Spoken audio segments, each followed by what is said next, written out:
Imagine you're standing at the edge of something enormous, not a cliff, not a precipice, not the rim of a canyon, but something far older and far less willing to be understood. You're standing at the edge of the open ocean, and it stretches in front of you in every direction with no end and no beginning. Just a vast curving darkness that swallows the horizon and keeps going. It is night. The stars are bright, so bright that they seem almost too close, and the wind is moving steadily from the south. You can feel the salt on your lips and the way the hull beneath your feet shifts with each swell, a long rolling motion that is almost like breathing, as if the ocean itself is alive and sleeping. You're not lost. You know exactly where you are. You're 3 weeks from the island you left behind, and somewhere ahead of you, perhaps 2 weeks, perhaps 3. There is a small speck of land in the middle of this impossible ocean that no one who lives on it has ever seen from a boat, because it is so small and so far away that you will need to be almost on top of it before it reveals itself. You're heading toward a place you have never been, guided by nothing you can hold in your hand, nothing you can write down, nothing that would make any sense to anyone who had not been taught to see the world the way you have been taught to see it. You have no map, you have no compass, you have no instrument of any kind. What you have is the sky, the sea, the wind, the birds, the colour of the water, the temperature of the current sliding beneath you, and a knowledge that has been accumulating in your family for so many generations that it no longer feels like knowledge so much as it feels like memory. Deep, bodily, ancient memory, the kind that lives in the bones rather than in the mind. This is not a story about survival. It is not a story about desperation or accident or lucky guesses. It is a story about mastery, one of the most profound and underappreciated forms of mastery in all of human history. It is the story of how the people of this world, thousands of years before any of the instruments we take for granted, developed systems for navigating the open ocean that were so sophisticated, so complete, and so breathtakingly accurate that modern researchers have spent decades trying to fully understand them. Some of those systems have been lost. Some were nearly lost and recovered at the last possible moment, and some were dismissed for centuries as primitive superstition before science finally caught up and admitted, with something approaching embarrassment, that they had been right all along. The ocean covers more than 70% of this planet. For most of human history, that was the unknown, the unmappable, the domain of legend and terror. Sailors from every culture that ever touched a coastline looked out at the open water and saw in it both an obstacle and an invitation. The obstacle was obvious. The ocean could kill you in 100 different ways, and most of those ways involved very little warning. But the invitation was just as powerful. Somewhere out there, past the edge of the known, there was more. More land, more people, more trade, more food, more possibility. And the humans who felt that invitation most powerfully were the ones who eventually crossed it. What we tend to forget, sitting in our world of satellites and GPS signals and digital charts that can locate us within a few feet anywhere on the surface of the Earth, is that for thousands of years the ocean was navigated not by technology, but by something that is much harder to quantify. Knowledge. Not just knowledge as information, not just facts memorized and recited, but knowledge as a way of perceiving, a way of moving through the world that transformed the ocean from chaos into something readable, something that could be studied and understood and trusted. This is the story of how they did it, and it begins, as so many things do, with the stars. But before we get to the stars, we need to sit for a moment with the strangeness of the problem. We need to feel the weight of what it means to be in the middle of the ocean without a single fixed reference point. Because until we feel that, we cannot properly appreciate the ingenuity of the solutions.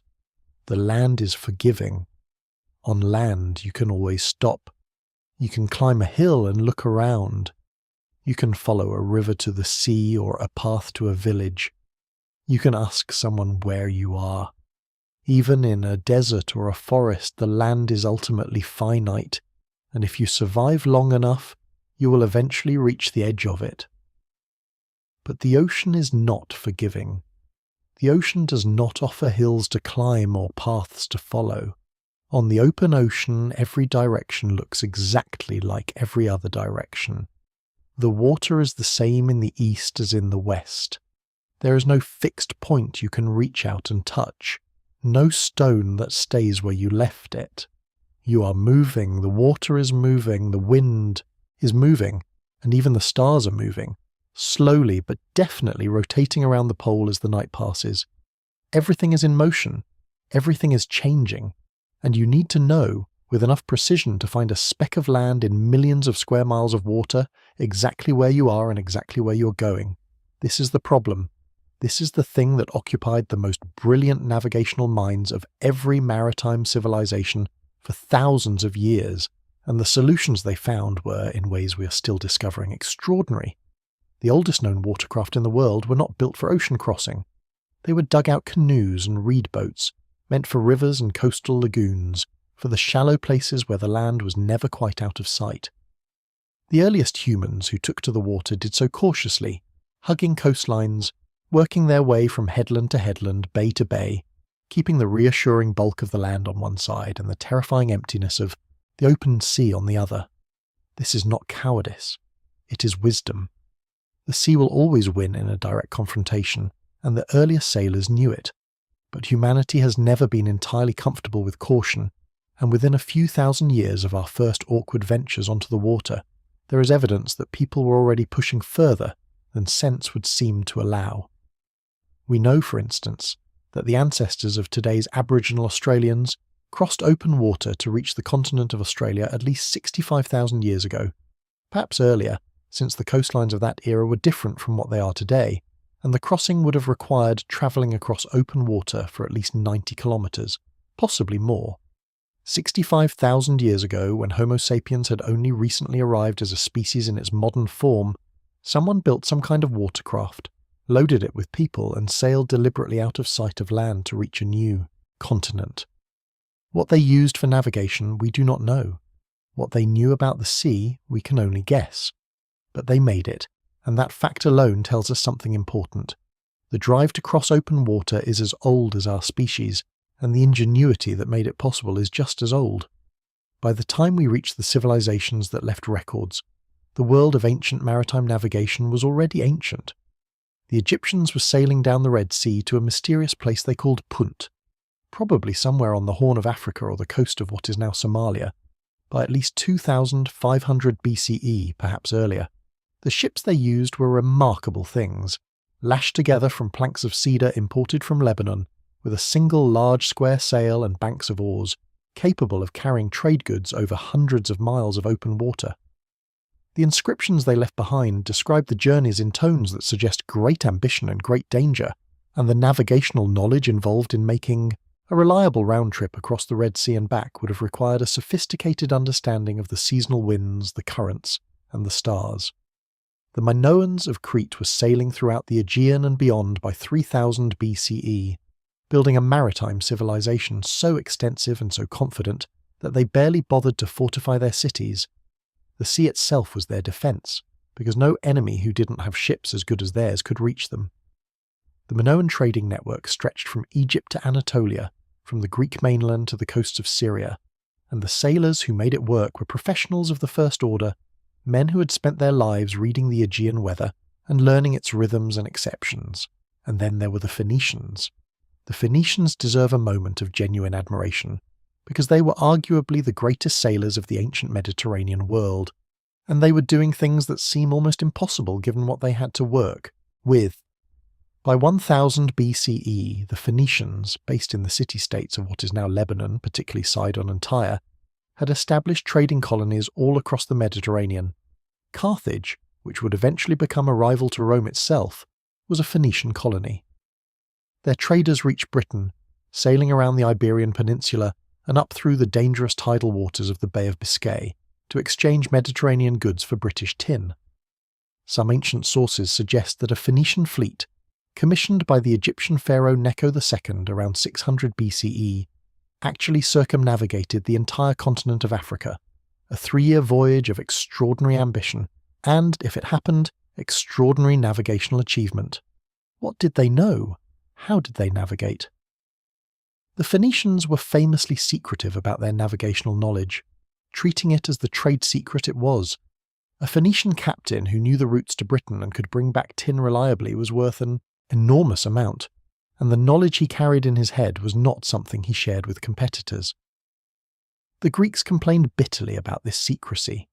Roman writers noted that Phoenician captains, when foreign ships tried to follow them and discover their routes, would sometimes deliberately sail their own ship onto rocks rather than allow the route to be traced, then claim insurance on the ship later from the city treasury. Whether those stories are true or embellished, they capture something real. Navigational knowledge was power, and the people who had it protected it fiercely. What we know from fragments of ancient writing and from archaeology is that the Phoenicians navigated primarily by the stars. In particular, they were famous in the ancient world for their use of the constellation we call the Little Bear, or Ursa Minor, whose tail end contains Polaris, the North Star. The Greeks called this constellation Phoenici in honour of its navigators, acknowledging that the Phoenicians had introduced them to its usefulness. Polaris sits almost exactly above the Earth's North Pole, which means that if you're in the Northern Hemisphere and you can find Polaris, you always know which direction is north. More than that, the angle at which you see Polaris above the horizon tells you your latitude, how far north or south of the equator you are. This is not a small piece of knowledge. This is one of the foundational insights of maritime navigation, and the Phoenicians were using it more than 2,500 years ago. But the stars were not enough on their own, especially in the Mediterranean, where the sky is famously unpredictable in winter, and where sailors often had to navigate for days or weeks through overcast conditions. The Mediterranean also has its own complex system of local winds, the Meltemi that blows fiercely from the north in summer, the Sirocco that comes up from the Sahara carrying red dust, the Tramontane that sweeps down from the Alps, the Levante that blows in from the east. Learning these winds, understanding their seasonal patterns, knowing how they interacted with local geography. This was the other great body of knowledge that Mediterranean navigators carried, and it was just as important as the stars. Ancient sailors also read the colour of the water. The Mediterranean is not a uniform blue. It changes colour with depth, with the presence of river sediment, with the blooms of different plankton in different seasons. A sailor who knew those colours could estimate how far he was from land, which side of a known current he was on, whether there was a river mouth somewhere nearby. He could smell the vegetation of a particular coast on the wind before he could see it. He could watch the behaviour of birds. Certain species only go out a certain distance from land, and their presence or absence was information. The ocean, to an experienced ancient sailor, was not featureless. It was full of signs, full of messages, if you knew how to read them. What the ancient Mediterranean world did not have in the early centuries was a method for determining longitude, how far east or west you were. This problem, as we will see, would torment navigators for centuries and ultimately cause some of the most catastrophic maritime disasters in recorded history.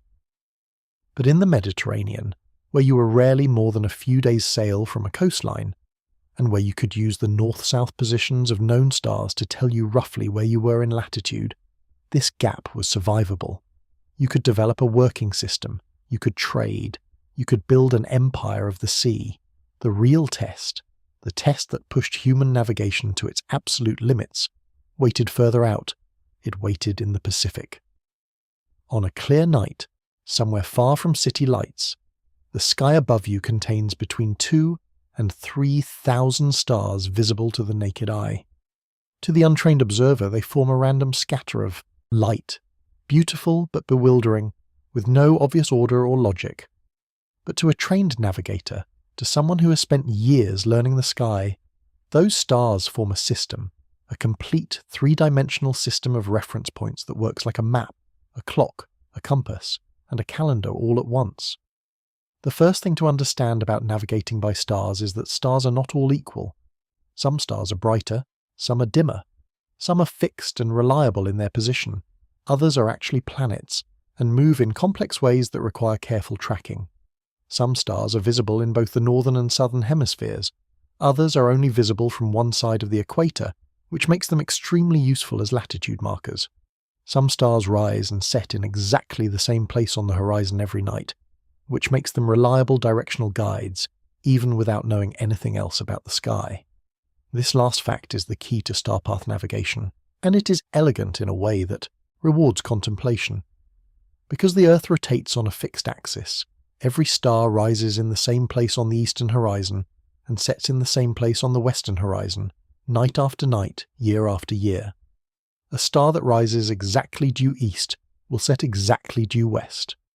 A star that rises slightly north of east will set slightly north of west, and the angle at which any given star rises above the horizon is determined by your latitude, by how far north or south of the equator you're standing when you watch it. This means that if you know your stars well enough, if you have memorized which star rises where on the horizon and what that means about your position on the Earth, you can use the rising and setting points of stars as compass points. You can say, when I sail toward the place where this star rises, I am heading in this direction. When that star is directly overhead, I am at this latitude. When I can no longer see that star on the southern horizon, I know I have travelled too far north. Pacific navigators developed this into a complete system. The Micronesian star compass, used by navigators in the Caroline Islands, divides the horizon into a circle of 32 points, each defined by the rising or setting position of a specific star or constellation. These points are not abstract geometric constructs. They are named for specific stars, and navigators learn them as a continuous mental map, a 360-degree picture of the horizon organized around stellar knowledge. When a navigator wants to sail from one island to another, he does not simply point the canoe in a direction and hope. He selects the star, or sequence of stars, since stars rise and set throughout the night, that marks the direction of his destination, and he sails toward it. The system has a name in the Caroline Islands. The star compass is called the attack system, though that word specifically refers to the way the navigator conceptualizes movement, which we will come to later. The navigational tradition as a whole is called pafu, the knowledge of wayfinding, and it is one of the most elaborate cognitive systems ever developed by any human culture. What makes the Polynesian and Micronesian star path navigation particularly remarkable is the way it handles the problem of clouds. The Pacific sky is not always clear. Navigators learned to predict the approximate position of a star even when they could not see it, by tracking its movement during the visible parts of the night and extrapolating. They also learned to use stars in sequence. If the star you're following sets below the horizon, you switch to the next star in the arc, the one that will rise in the same part of the sky as your original star sets. A long voyage might require following a dozen or more stars in succession, each one carrying the navigator through a portion of the night before handing off to the next.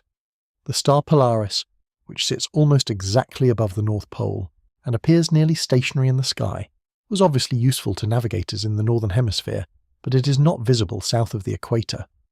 The cultures of the Pacific, who navigated across both hemispheres in some of their great voyages, could not rely on Polaris.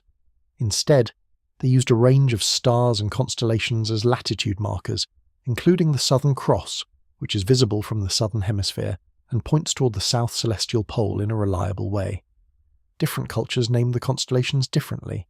The groupings that Western astronomy inherited from the Greeks and Babylonians are just one way of organizing the sky, and Pacific cultures organized it in other ways that were equally sophisticated and even better adapted for navigation in their particular ocean. In Hawaii, the navigational tradition used a concept called the zenith star, the star that passes directly overhead when you are at a particular latitude.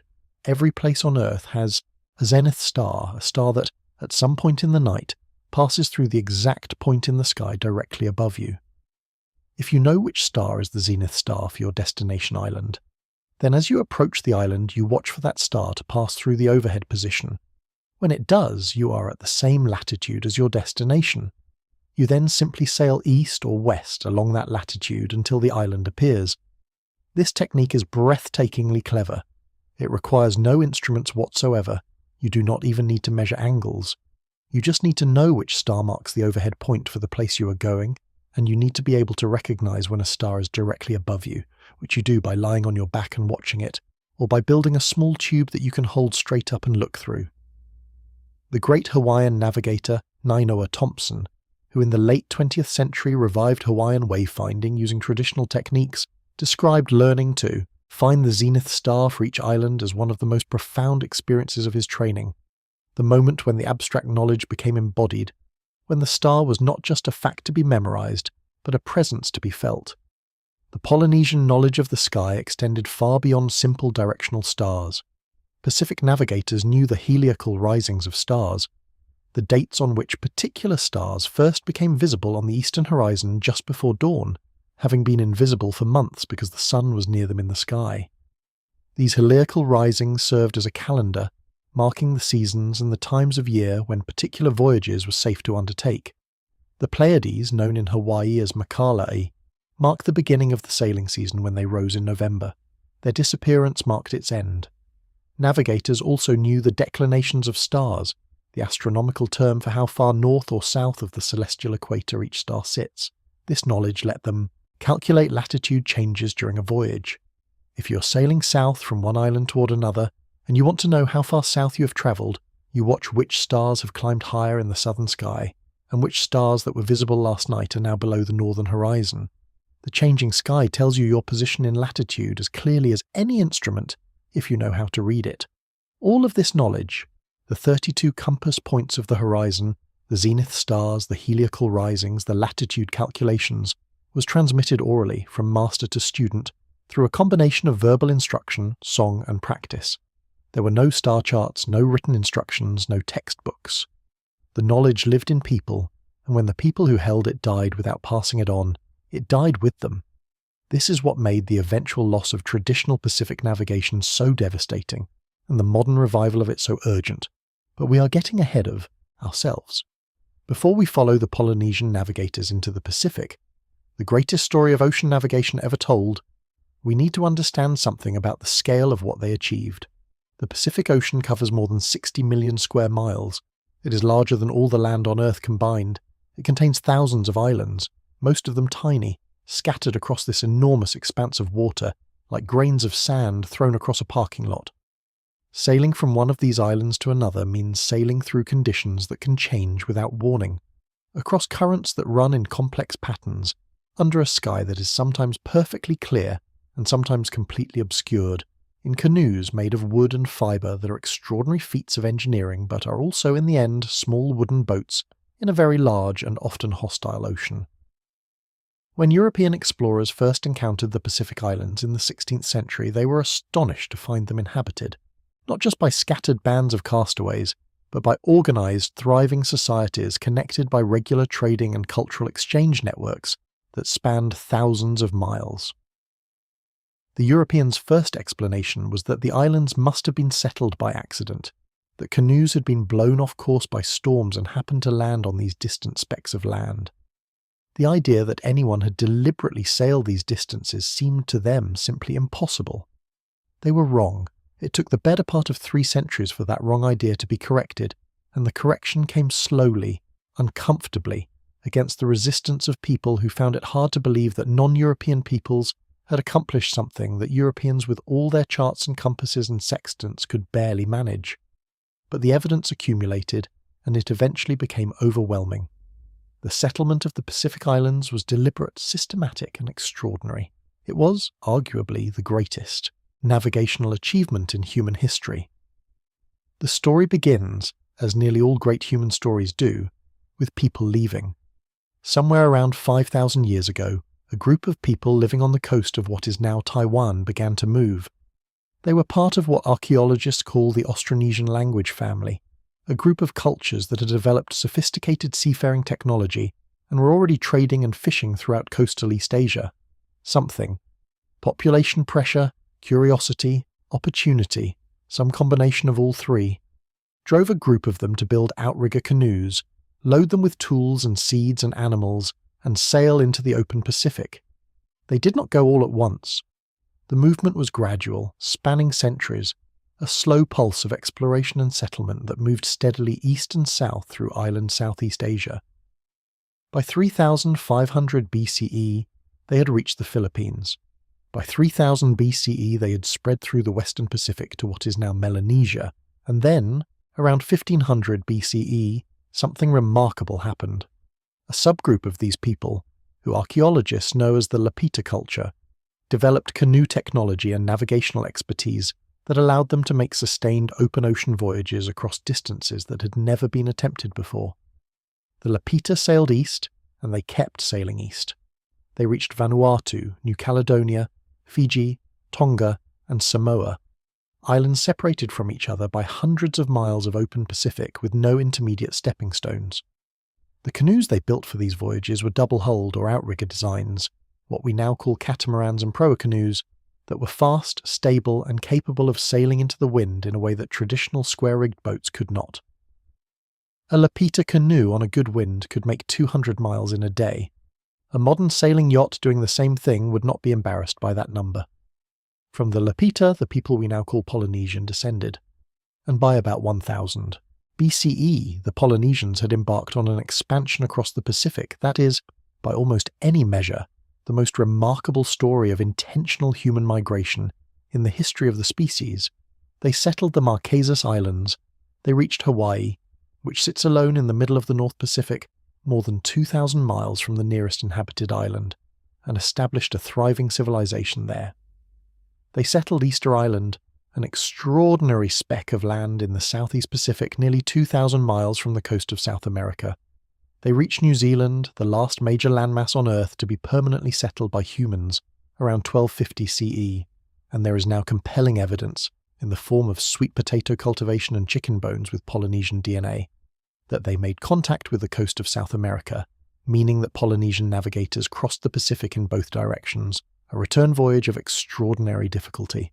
To put numbers on this, Easter Island sits more than 4,000 miles east of Tahiti, the most plausible jumping-off point for eastward Pacific voyaging. Hawaii sits more than 2,000 miles north of the Marquesas.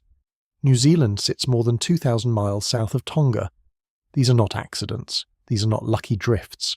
These are deliberate, planned, successfully completed voyages across open ocean to specific destinations, carried out in wooden canoes by navigators who had no instruments, no charts, and no external reference points beyond the sky, the sea, and the knowledge they carried in their minds. The navigational system that made this possible is a masterpiece of human cognition. We have already discussed the star compass and the zenith stars, but those are just the beginning. Pacific navigators also used ocean swells, which we will discuss in more detail later. They used the behavior of birds, specific species that fly out from land at dawn to feed and return to land at dusk, so that a canoe that is within a certain distance of an island can identify the direction of that island by watching the birds. They used clouds, which form differently over land than over open ocean, and tend to pile up above islands even on days when the island itself is below the horizon. They used the smell of vegetation carried on offshore winds. They used the colour and temperature of the water, which changes near islands due to the runoff of fresh water and the presence of shallow reef systems that affect the patterns of surface plankton. Each of these techniques is valuable alone. Together they form an interlocking system of redundant navigation. If any one source of information is unavailable, there are others to rely on. A cloudy night that hides the stars does not leave the navigator helpless.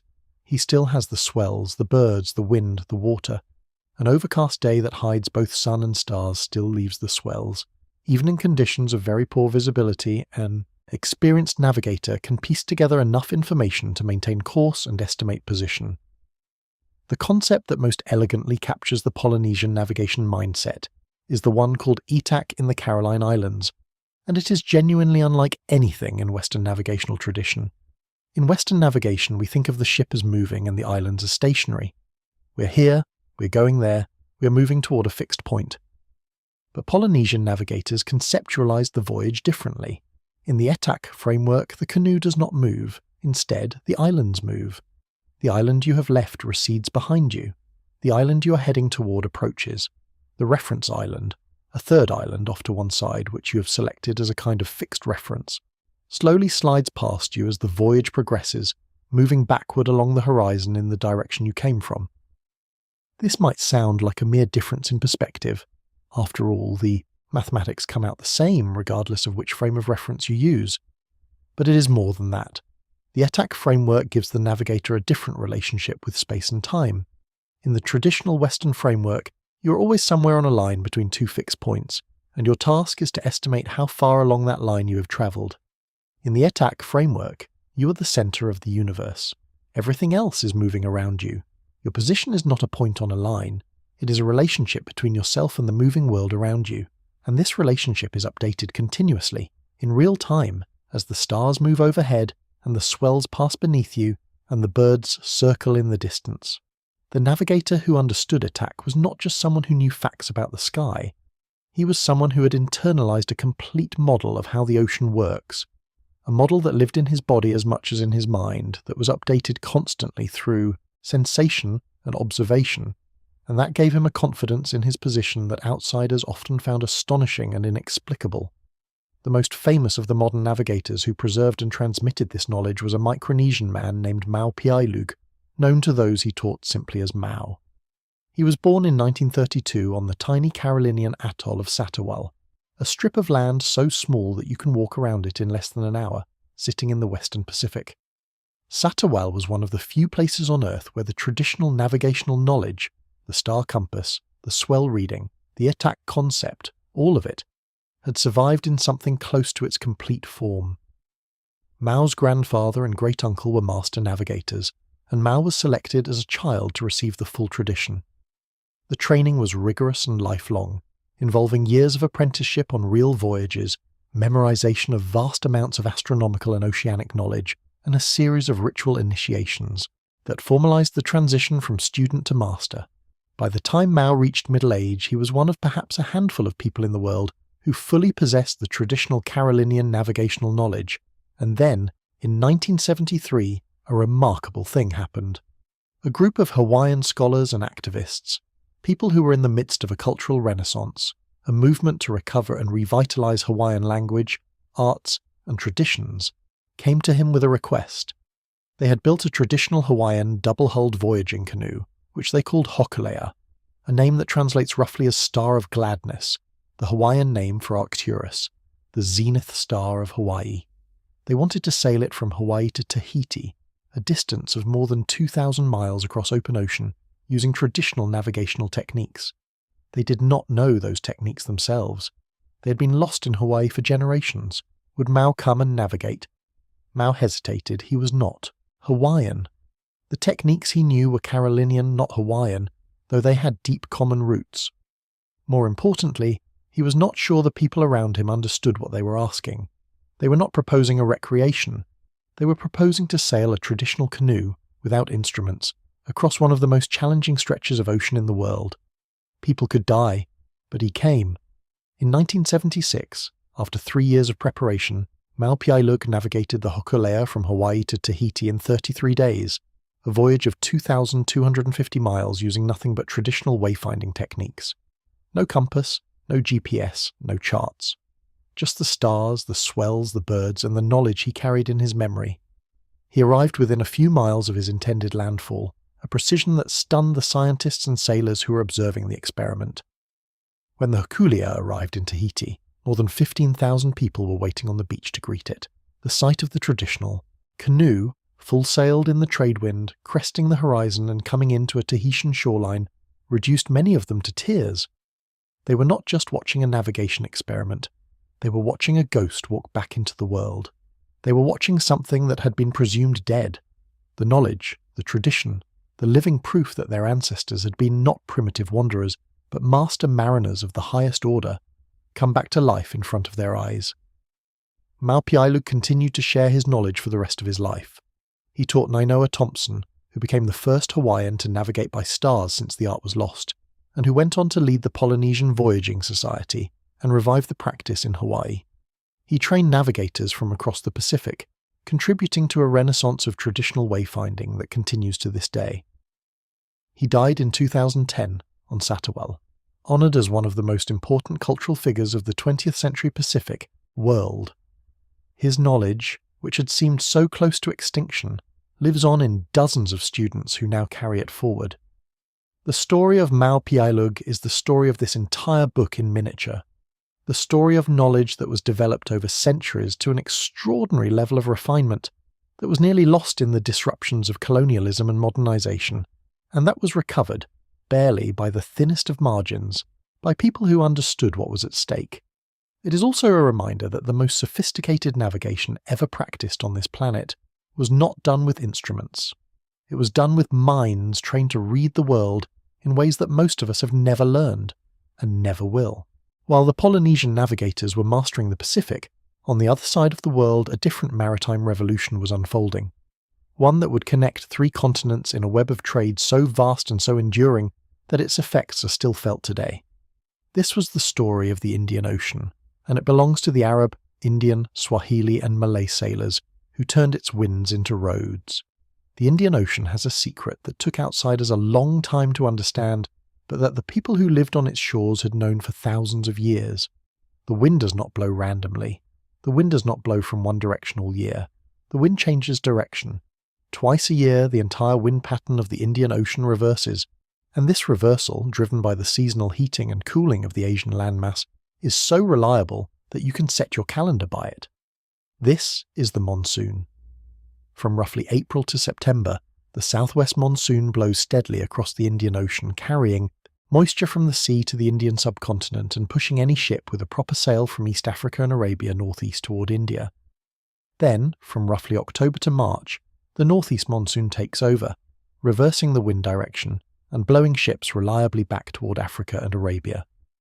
The symmetry is almost too perfect. A ship that leaves Arabia in April, loaded with trade goods, will arrive in India with a following wind. It will spend the summer trading, and then in October, the wind will change direction, load up again, and carry it home. This is not just a convenience. It is an entire economic system built on a meteorological fact. The traders who understood the monsoon, who knew when it would shift, how strong it would blow, where it would take them, had access to a commercial highway that spanned 3,000 miles of open ocean, ivory, gold, and enslaved people from East Africa, frankincense and myrrh from Arabia, silk and porcelain from China, cotton and spices from India, all of it moving back and forth on the predictable breath of the monsoon, year after year, century after century. The earliest people to fully exploit this system were probably Indian and Dravidian traders, who were sailing to Arabia and East Africa by at least 2000 BCE. The Periplus of the Erythraean Sea, a Greek merchant's guide to the Indian Ocean, written sometime around the 1st century CE, describes a trading world that was already ancient and deeply established. Ports with specific functions, seasonal schedules, known dangers and known opportunities, all built around the monsoon rhythm. The text mentions a pilot named Hippolus who is sometimes credited with discovering the direct monsoon route across the open ocean rather than hugging the coastline, though the balance of evidence suggests that Indian and Arab sailors already knew this route long before any Greek wrote it down. The Arab sailors who came to dominate the Western Indian Ocean trade were extraordinary navigators, and they developed navigational techniques that were in some ways distinct from those used in the Pacific, and in some ways deeply similar. Like all ancient maritime cultures, they navigated primarily by stars. But they developed a particular expertise with stellar latitude measurements that went beyond what was practiced anywhere else at the time. The instrument they used for this is called the kamal, a small wooden rectangle attached to a knotted string. To use it, a navigator holds the card at arm's length and positions it so that a particular star sits on its upper edge, while the horizon sits on its lower edge. The distance from the eye to the card, determined by the length of string between the hand and the card, corresponds to the angle of the star above the horizon. Different knots on the string correspond to different latitudes, and each knot might be named for a specific port or coastline. With a kamal, a navigator can determine his latitude to within about a degree, not perfect, but more than adequate for finding a coast or a well-known anchorage. The kamal is elegant precisely because of its simplicity. It requires no calibration, no tables of numbers, no astronomical knowledge beyond the recognition of a few key stars. A sailor who has been shown how to use one, and who has memorized the knot positions for the ports he visits regularly, can navigate his latitude with confidence. And since the Indian Ocean routes run largely east-west, from Arabia to India, from India to the Malay Peninsula, latitude navigation is often exactly what you need. If you know you need to be at a particular latitude to hit the entrance to a particular harbour, you sail to that latitude and then follow it east or west until the harbour appears. The Arab navigational tradition was also unusually sophisticated in its treatment of the stars as a complete system. Arab astronomers were among the most advanced in the medieval world, and their knowledge fed directly into navigational practice. Many of the star names still used in modern astronomy are Arabic in origin: Aldebaran, Betelgeuse, Rigel, Vega, Altair, Fomalhaut, testament to the central role that Arab scholars played in preserving and extending the astronomical knowledge of the ancient world during the centuries when European scholarship was in relative decline. but the most important contribution of the Arab navigational world was the preservation and extension of the knowledge of the monsoon, and the expansion of the trading network it supported into the eastern Indian Ocean and beyond. Arab, Indian, and Malay traders established a continuous route that by the 9th century CE stretched from East Africa all the way to China, passing through India, the Persian Gulf, and the Malay archipelago. This was the Maritime Silk Road, and it moved goods of extraordinary variety and value across distances that would not be matched by European traders for another 600 years. The navigator who stands as the greatest figure of this tradition is Ahmad ibn Majid, an Arab navigator and poet who lived in the second half of the 15th century and wrote extensively about the navigational knowledge of his time. Ibn Majid was not just a practitioner, he was a scholar and a systematizer, someone who wrote down what others kept only in memory, and who tried to compile a complete account of Indian Ocean navigation. His surviving works, there are about 40 of them, cover everything from star positions and seasonal winds to the dangers of specific coastlines and the navigational requirements of specific routes. They are the most complete record we have of traditional Arab-Indian navigation, and they are extraordinary. Ibn Majid was known in his own time as the Lion of the Sea, a title that speaks both to his skill and to his reputation. He claimed to be the 4th generation of a navigating family, a lineage of masters who had accumulated and refined navigational knowledge over more than a century. His father was a navigator. His grandfather was a navigator. He grew up on the water, learned the stars before he learned to read, and spent his life sailing the western and eastern Indian Ocean. When he wrote about navigation, he wrote from experience measured in hundreds of thousands of miles at sea. There is a story about Ahmad ibn Majid that has followed him through history like a shadow, one that he himself may never have known about. The claim that he was the pilot who guided Vasco da Gama's fleet from the east coast of Africa to India in 1498, providing the Portuguese explorer with the navigational knowledge he needed to complete the first European sea voyage to India.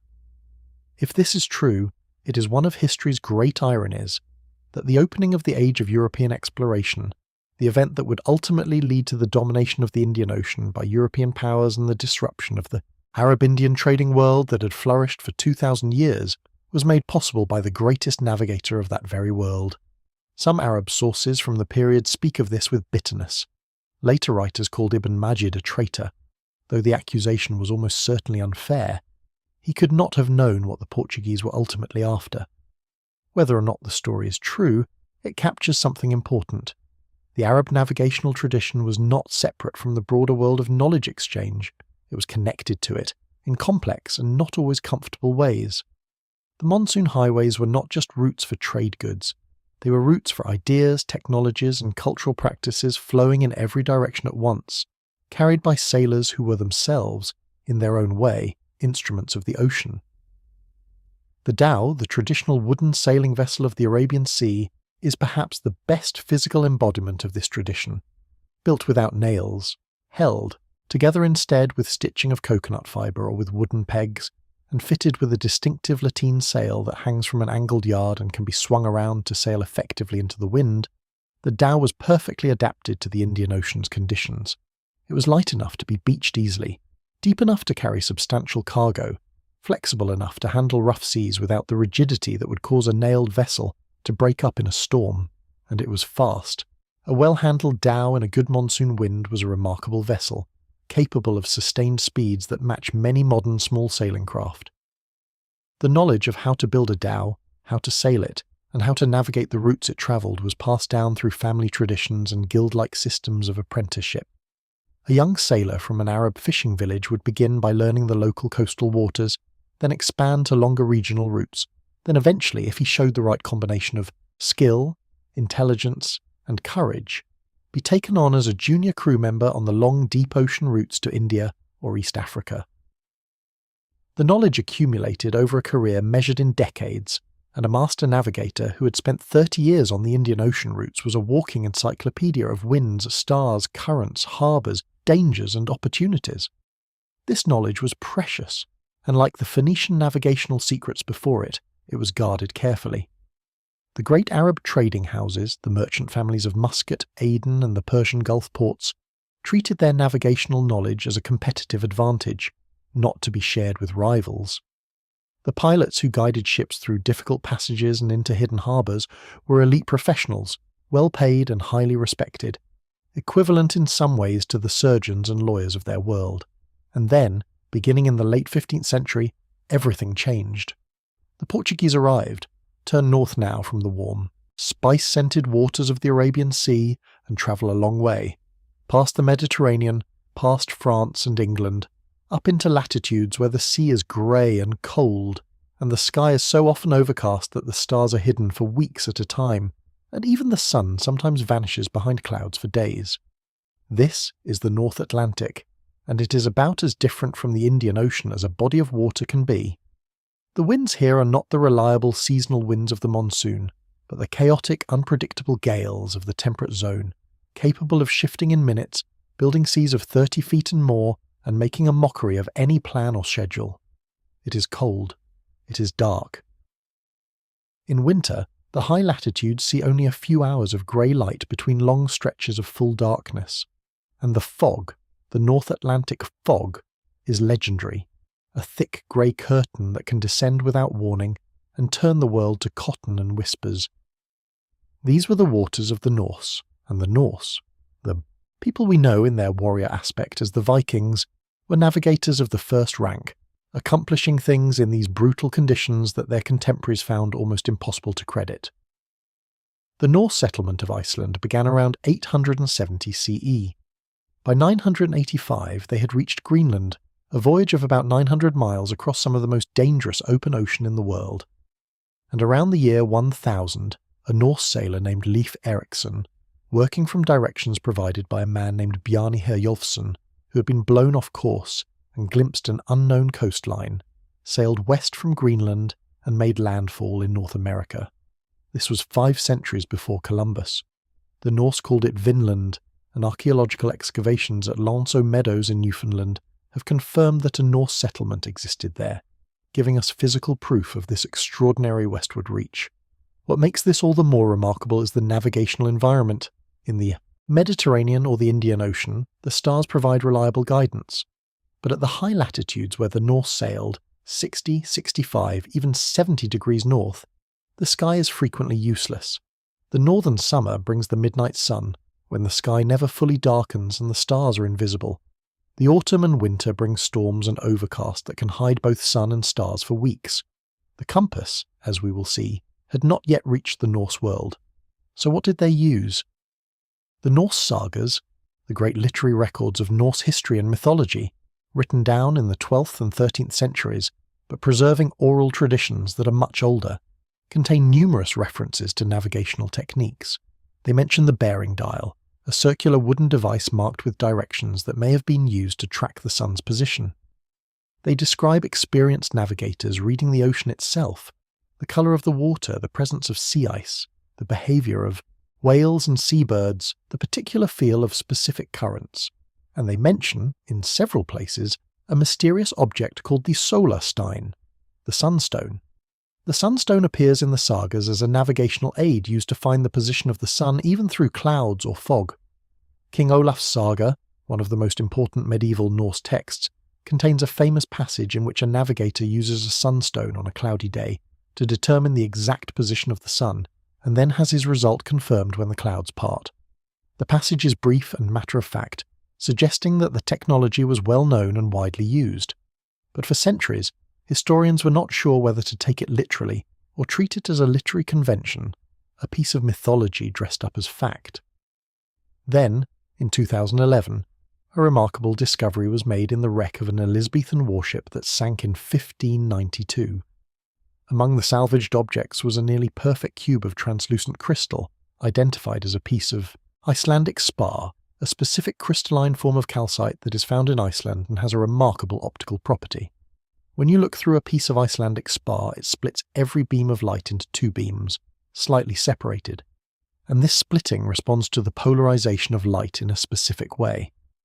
If you rotate the crystal while looking at the sky, there is a particular orientation at which the 2 images of a cloud or a patch of sky merge into one, and that orientation corresponds to the direction of the sun, even when the sun itself is not visible. On an overcast day, when the clouds are uniform and grey and offer no visual clue to where the sun might be, a navigator with a piece of Icelandic spar can determine the sun's position to within a few degrees by simply rotating the crystal and watching for the point where the double image merges. This is not mythology, this is physics. Icelandic spar is a polarizing filter, and the polarization of skylight is always oriented at right angles to the direction of the sun, even through thick cloud cover. Scientists and historians who have tested replicas of the sunstone have found that, with practice, a navigator using one can locate the sun's position to within a few degrees on a heavily overcast day, accurate enough for practical navigation. The discovery in the Elizabethan wreck was not a Norse ship, but Icelandic spar crystals have also been found in sites associated with Norse seafaring, and the geographic distribution of this particular mineral in Iceland, the only known major source in the medieval world, strongly suggests that Norse sailors were using it. The science supports the sagas. The sunstone was real. But the sunstone was only one of the Norse navigational tools. The more fundamental technique was latitude sailing, the same principle used by the Phoenicians and the Arab navigators, but applied to the specific geography of the North Atlantic. The Norse discovered that if they sailed to a specific latitude and maintained it, keeping the North Star, when visible, at a constant angle above the horizon, or keeping the noon sun at a constant height, they would reliably reach specific destinations. The latitude of Greenland's southern cape is approximately the same as the latitude of Bergen in Norway. The latitude of the Norse settlements in Newfoundland corresponds to specific latitudes in Scotland. A sailor who knew these correspondences could cross the North Atlantic by sailing north or south until he hit the right latitude, then turning and sailing due west until he hit land. The sagas also preserve a remarkable body of navigational knowledge in a different form, detailed written sailing directions called lidavísir in Old Norse, which give step-by-step instructions for how to sail between specific places. The most famous of these, preserved in a text called the King's Mirror, gives directions for the voyage from Norway to Greenland. Sail west from Bergen until the Shetlands are just visible, then continue west until the Faroe Islands are half hidden by the sea horizon, then continue west for several days until seabirds and whales begin to appear. Then watch for specific ice patterns that indicate the approach of Greenland, then navigate along the ice to find the entrance to the fjord. These directions are not mathematical, they are phenomenological, based on what you observe, feel, and experience rather than on measurements, but they work. Modern sailors have tested them and found them to be largely accurate. The Norse navigators also made extensive use of the ocean's living inhabitants as navigational guides. Certain whale species are associated with specific ocean environments. Some prefer cold polar waters, some prefer warmer subpolar waters, and the transition between these environments can be identified by the whales present. The great auk, now extinct, nested only on specific islands and was never found far from land, making it a reliable indicator of nearby land. The puffin, the gannet, the fulmar. Different seabirds have different ranges, and an experienced navigator who knew those ranges could use the birds around him to estimate his distance from specific coastlines. There was also a technique, mentioned in some sagas and verified by modern experiment, of releasing ravens while at sea, specifically to find land. The ravens would circle the ship, see whether any land was visible from their height, and if they spotted land, they would fly toward it. If they saw nothing, they would return to the ship. This is the same technique described in the biblical story of Noah's flood. It seems to be an old seafaring practice with deep cultural roots. The Norse crossed the North Atlantic repeatedly, for centuries, without a compass and without charts. They did it with a combination of latitude navigation, stellar observation, ocean reading, bird tracking, and oral knowledge of specific routes, encoded in sailing directions that were memorized and passed down.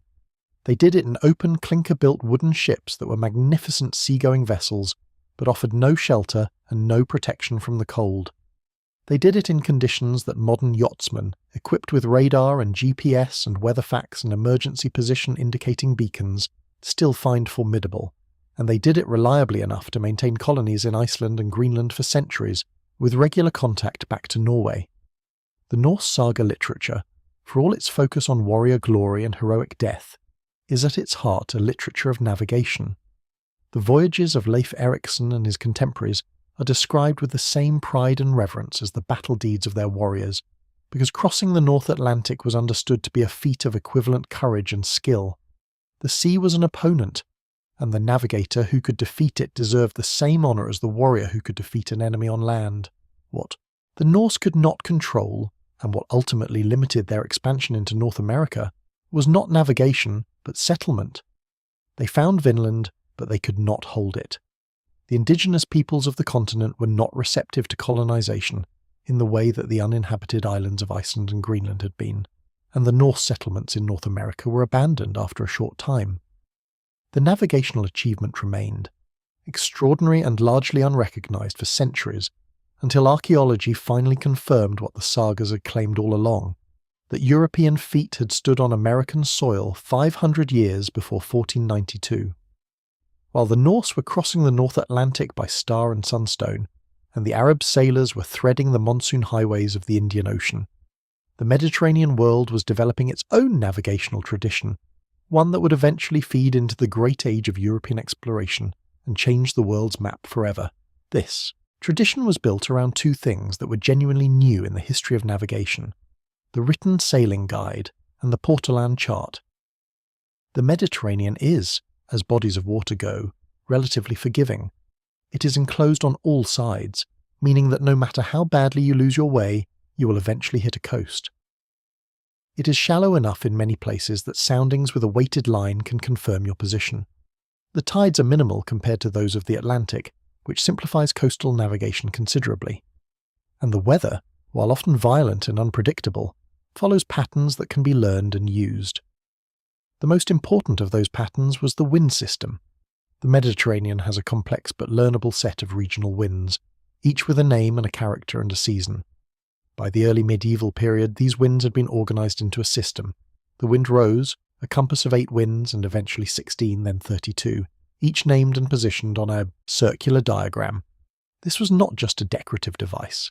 It was a navigational tool and a conceptual framework, a way of organising the experience of sailing the Mediterranean into a systematic body of knowledge. The 8 winds of the classical Mediterranean were Tramontane, north; Greco, northeast; Levante, east; Sirocco, southeast; Ostro, south; Libeccio, southwest; Ponente, west; and Maestro, northwest. Each wind had known characteristics. The Sirocco brought hot Saharan air and could blow for days. The Tramontane was cold and came from the mountains and was usually brief but fierce. The Levante was steady and reliable and pushed ships westward through the Strait of Gibraltar.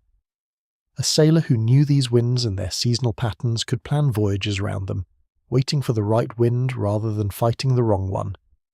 The Portolan chart emerged in the Mediterranean somewhere around the late 13th century. The oldest surviving example dates from about 1290, and it represents a remarkable leap in the technology of navigation. Portolan is derived from the Italian word portolano, meaning a book of sailing directions, and the earliest Portolan charts were the visual companions to the written Portolani, giving a graphic representation of the coastlines, harbours, dangers, and routes described in the text. But the charts quickly took on a life of their own, becoming some of the most beautiful and technically accomplished documents of the medieval world. What is extraordinary about Portolan charts is what they got right, made before any systematic coastal survey, before any rigorous system of latitude and longitude measurement, before any of the tools that we would expect to be necessary for accurate cartography. The Portolan charts of the Mediterranean are astonishingly accurate. Modern measurements have shown that the best Portolan charts represent the Mediterranean coastline with an accuracy that, for many stretches of coast, matches that of modern surveys. How did medieval chart makers achieve this? The answer seems to be a combination of accumulated experience and the specific nature of Mediterranean sailing. Unlike open ocean navigation, coastal sailing in the Mediterranean produced a huge volume of data: compass bearings between known landmarks, estimated distances based on sailing times and known speeds, depths of water measured by sounding. Over centuries, this data accumulated in the sailing directions and in the memories and records of thousands of sailors, and the chart makers who compiled Portolan charts were essentially distilling this ocean of accumulated experience into a single graphic form. The lines that cross Portolan charts in dense, colourful networks are called rum lines, lines that represent constant compass bearings, making it possible for a navigator to draw a line from his current position to his destination and read off the compass bearing he needs to steer. These lines radiate outward from a series of compass roses distributed across the chart, and a competent navigator with a compass and a Portolan chart could plan and execute a Mediterranean voyage with considerable confidence. There is, however, something beautifully imperfect about Portolan charts, a flaw that reveals the limits of the method used to create them, and that tells us something important about the nature of practical knowledge versus theoretical knowledge. The Portolan charts are accurate in the way that a skilled carpenter's estimation is accurate, built from experience and intuition rather than measurement, correct in the practical details that matter for sailing, but systematically wrong in ways that become apparent only when you try to use them for purposes they were never designed for. Specifically, Portolan charts do not use a consistent mathematical projection. They are drawn as if the Earth is flat, which it is not, and while this error is small enough to be negligible in the eastern Mediterranean, it accumulates over larger distances. The Atlantic coast of Europe on a Portolan chart is recognisable but skewed. The British Isles are distorted. Scandinavia is a rumour. The further you get from the Mediterranean, the world the charts were designed for, the less reliable they become. When European sailors began to push south along the African coast, and eventually west into the Atlantic in the 15th century, they found that their Portolan charts were useful, but needed to be supplemented with new knowledge, new observations, new measurements.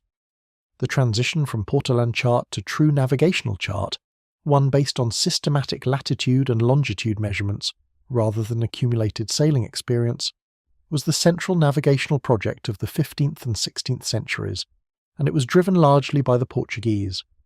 The Portuguese crown, under Prince Henry the Navigator and his successors, established a systematic program of exploration and chart-making that slowly extended the known world southward along the African coast, and eventually around the Cape of Good Hope and into the Indian Ocean. Each voyage returned not just with trade goods but with navigational data, latitude measurements made by astronomical observation, compass bearings between landmarks, descriptions of winds and currents and sea conditions. This data was compiled into new charts and new sailing directions, and the charts were improved with each new voyage.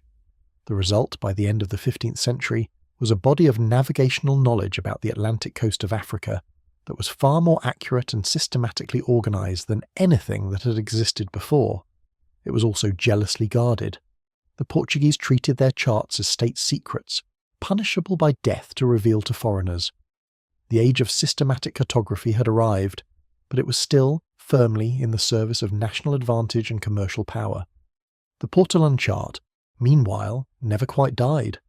Modern sailors still speak of sailing by thumb lines, as was the old Portolan term, and the wind rose still appears on navigational charts as a decorative homage to its medieval origins. The tradition of naming the winds, of organising the horizon into a compass of named directions, persists in Mediterranean sailing culture to this day, a living connection to the navigational practices of 700 years ago. All of the navigational systems we have described so far share a common orientation. They look up. They read the sky, the stars, the sun, the position of heavenly bodies, to determine direction and position. But the sky is only half the navigational world.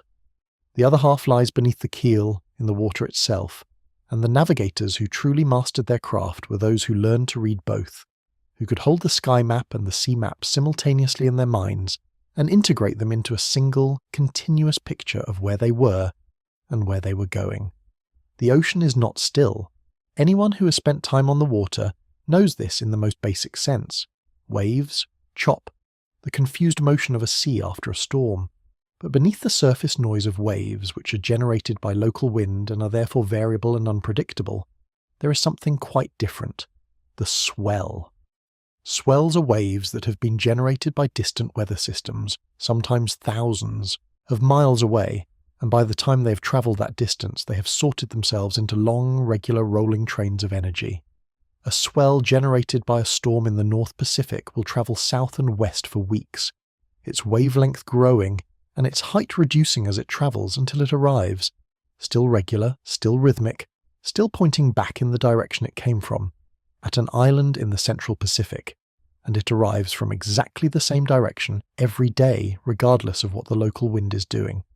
This is the key insight that underlies ocean swell navigation, and it is the insight that Pacific navigators developed into one of their most powerful tools. The deep ocean swells of the Pacific come primarily from three directions: the northeast trade wind swell, generated by the trade winds in the north, the southeast trade wind swell, generated by the trade winds in the south, and the southern ocean swell, generated by the enormous storms that circle Antarctica and send their energy northward into the Pacific. These three swell systems interact with each other constantly, creating complex patterns of motion in the sea surface. But a trained navigator who knows what to look for can identify each swell system separately, track the direction it is coming from, and use it as a compass bearing that works day and night, rain or shine, with or without stars. The technique for doing this is described by Pacific navigators in terms of the body. You do not simply look at the water to read the swells, you feel them. The hull of a canoe, particularly a traditional outrigger or double-hull canoe built with flexible lashed construction, rather than rigid nailed construction, transmits the motion of the sea directly to the bodies of those on board. A trained navigator lying in the hull of a canoe can feel the direction of each swell component through the motion of the hull, a subtle rhythmic rocking in one direction that tells him where. The northeast swell is coming from a slower, deeper roll that is the southern ocean swell coming from a different angle. He integrates these sensations with his other navigational information, and the result is a constant, real-time awareness of his position and orientation in the ocean. Malpiailug described this practice in interviews given later in his life, and his descriptions are remarkable for the way they combine the physical and the mental. He would lie in the hull of the canoe with his eyes closed, feeling the motion of the sea, and from that motion alone he could determine the direction of travel with remarkable accuracy. He taught this to his students by having them lie down in the canoe on calm nights and simply feel, for hours at a time, until the language of the swells began to make sense to their bodies. It was, he said, the most important single technique in wayfinding, because it worked when nothing else did. In fog, in rain, in cloud cover so thick that neither stars nor sun were visible. The Marshall Islands, a scattered archipelago in the Central Pacific, preserve one of the most fascinating physical artifacts of ocean swell navigation, the stick chart. Stick charts, called rebalib or matang in Marshallese, are frameworks of palm ribs and coconut fibre, bent and lashed into geometric patterns and decorated with small shells. At first glance they look like abstract sculpture or basket work. But they are maps, and what they map is not land but sea, the patterns of ocean swells around and between the Marshall Islands, represented in the curves and angles of the palm ribs, with the shells marking island positions. There are different types of stick charts for different purposes. Some are teaching tools, used to explain the swell patterns to students on land. Some are mnemonic devices, meant to help a navigator remember patterns he has already learned through experience. Some may have been taken on voyages, though the traditional accounts suggest that navigators memorized the charts rather than relying on them at sea. The stick chart was a study aid, not a reference during the voyage itself. What is most remarkable is what they represent: the conceptual framework of an entire navigational system, made physical in bent and lashed palm fibre. These are not maps of the Earth as seen from above. They are maps of the ocean as felt from within. Beyond swells, ancient navigators developed an extraordinary range of techniques for reading the ocean's surface information. The colour of the sea, which changes with depth, and with the presence of different organisms, provided information about proximity to land. Shallow water over a reef shows as a lighter green. Deep water is dark blue. The murky, sediment-laden colour near a river mouth is distinctive and identifiable from miles away. A skilled navigator could estimate water depth and the type of bottom from colour alone, cross-referencing this with his knowledge of the relevant charts or sailing directions. Water temperature provides a different kind of information. The major ocean currents, the Kuroshio in the North Pacific, the Gulf Stream in the North Atlantic, the equatorial current, have distinct temperature signatures compared to the surrounding ocean. Where a current meets calmer water, there is often a temperature gradient that a hand trailing in the water can detect.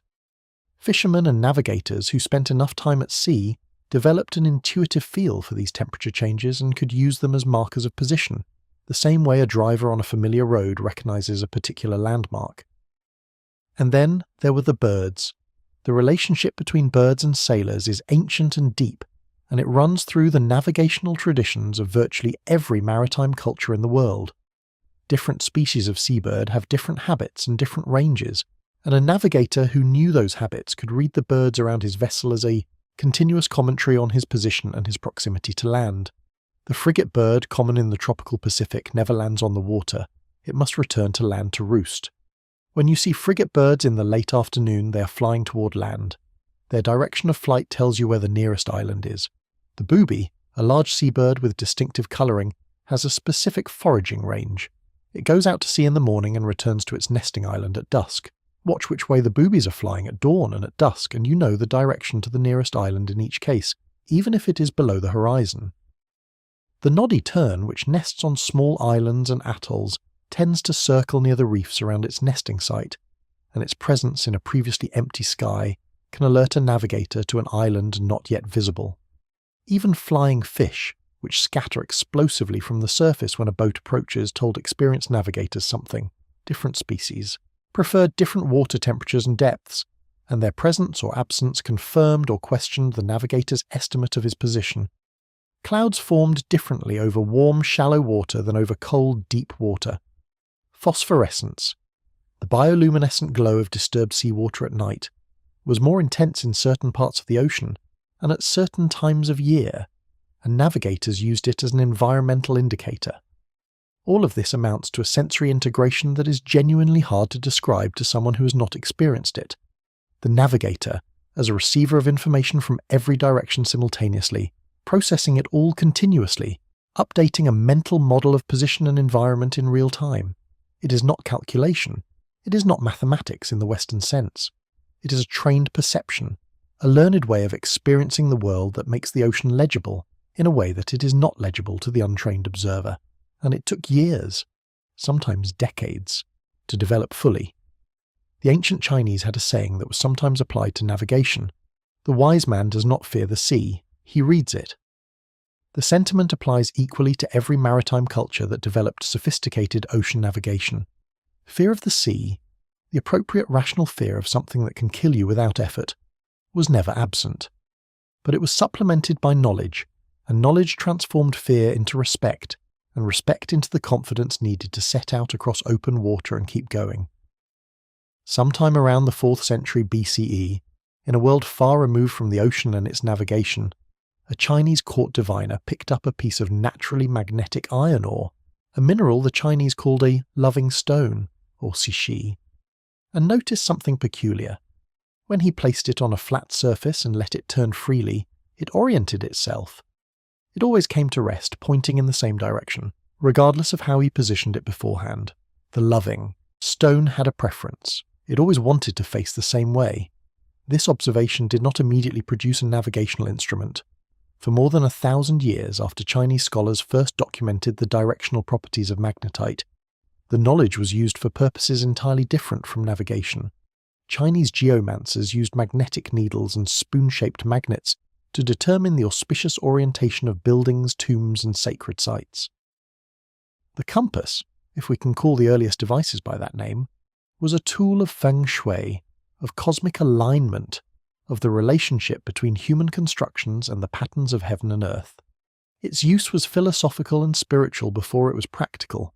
The transition to navigational use happened gradually.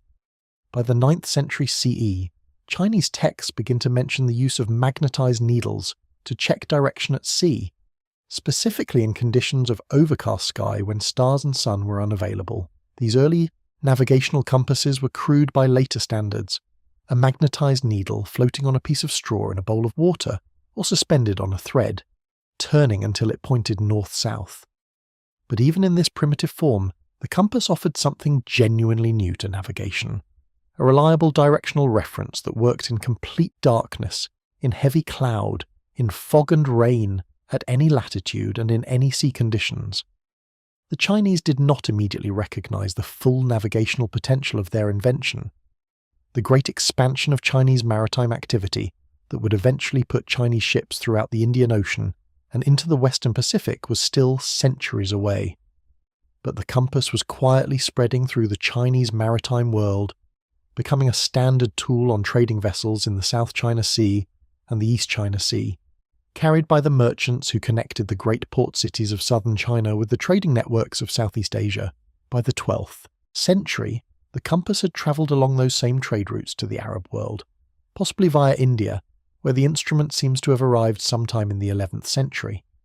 Arab navigators adopted it quickly, adding it to their existing repertoire of astronomical and environmental navigation. By the end of the 12th century, European navigators had learned of the compass through contact with Arab traders, and the instrument was spreading through the Mediterranean with remarkable speed. The European compass of the early medieval period was typically a magnetized needle balanced on a pin or floated on water, often with a card, the compass rose, beneath or above it marking the 4 cardinal directions and the intermediate points. The compass rose on these early instruments was directly descended from the Mediterranean wind rose, the same system of named directional winds that had organized Mediterranean navigation for centuries. This connection was more than coincidence.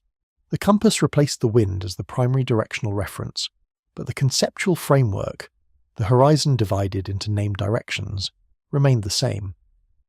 What the compass gave European navigators that they had not had before was the ability to sail confidently at night and in overcast conditions in a way that was previously impossible. Before the compass, a Mediterranean sailor who lost sight of the stars in cloudy weather was essentially navigating by feel, by his memory of the last known bearing, by the feel of the wind, by the motion of the sea. With a compass, he could maintain a constant heading regardless of visibility, which fundamentally changed the calculus of winter sailing and opened the possibility of sailing further from familiar coasts. The Chinese use of the compass reached its most extraordinary expression in the voyages of Zheng He, the great admiral of the Ming dynasty, who led 7 enormous naval expeditions into the Indian Ocean between 1405 and 1433.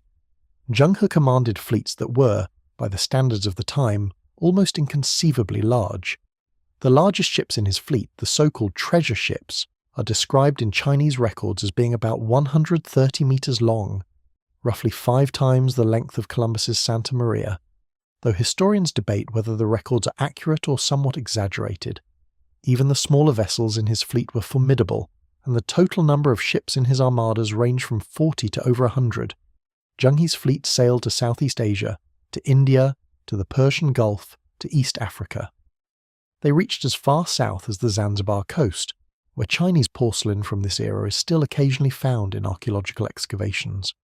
They carried silk, porcelain, and other goods of extraordinary value, returning with spices, precious stones, exotic animals, including giraffes, which caused a sensation at the Ming court, and tribute from rulers who recognized that these vast fleets represented a power they had no interest in antagonizing. The navigation that guided Zheng He's fleet across the Indian Ocean was sophisticated in the extreme. The Chinese had developed their own system of stellar navigation, using the compass in combination with astronomical observation, and their charts, known as sea maps or haitu, recorded compass bearings, estimated distances, and star altitudes for key waypoints along their routes. One of the most important surviving documents of Chinese maritime history, the Maokun map, a copy of which survives from the 16th century but which preserves much older navigational information, records the routes of Zheng He's voyages in a form that combines coastal charts with navigational notes, compass bearings to steer, stars to use as altitude references at different latitudes, and landmarks to watch for. The Chinese compass also incorporated a refinement that the Arab and European versions initially lacked, the understanding of magnetic declination. Magnetic north, as any modern navigator knows, is not the same as true north. The Earth's magnetic field does not point exactly toward the geographic North Pole. It deviates by an angle that varies with location and changes slowly over time. Chinese navigators, probably because of their long experience with magnetic instruments in the context of geomancy, recognized this discrepancy early and developed methods for correcting for it, methods that were only slowly and incompletely adopted in the European navigational tradition, causing significant navigational errors for centuries. The fate of Zheng He's voyages is one of the great what-ifs of history. The expeditions were enormously expensive, and after Zheng He's death in 1433, the Ming court, bowing to the objections of Confucian scholars who argued that the voyages were wasteful and philosophically inappropriate, cancelled further expeditions and eventually imposed a ban on oceanic travel. The treasure ships rotted in harbour. The knowledge of the route survived in navigational documents, but the tradition of deep ocean Chinese navigation was interrupted. The question of what might have happened had it continued, whether Chinese sailors might have reached the Americas, whether the Indian Ocean trade networks would have developed differently, is one that historians continue to ponder without resolution. What is beyond dispute is that the compass, the Chinese invention that travelled the world through Arab intermediaries and reached European navigators in the 12th century, fundamentally changed the practice of sea navigation everywhere it went. Before the compass, sailing in darkness or in cloudy conditions required constant vigilance, constant reference to whatever environmental clues were available, constant risk of losing one's heading. After the compass, a sailor could maintain a consistent bearing through any conditions of visibility, and the reliability of this fundamental capability multiplied the effectiveness of every other navigational technique he possessed. The compass did not solve the problem of knowing where you were. It solved the problem of knowing which way you were going. The distinction is important and subtle, and it took centuries of navigational history to fully work out. Knowing which way you're going is essential, but knowing where you are is even more essential, and that problem, particularly the problem of determining your east-west position, your longitude, remained stubbornly unsolved for another 3 centuries after the compass arrived in Europe. Sometime in the 2nd century BCE, in the busy intellectual world of Hellenistic Alexandria, a Greek astronomer and mathematician, possibly Hipparchus of Nicaea, though the attribution is disputed, designed an instrument that would become one of the most important scientific and practical tools in the history of navigation. He called it the astrolabe, from the Greek words for star and to take. An instrument for taking the measure of the stars. The astrolabe is a mechanical model of the sky. In its fully developed form, it is a brass disc with a rotating star map on its face, marked with circles representing the horizon, the zenith, and the paths of the most important celestial bodies.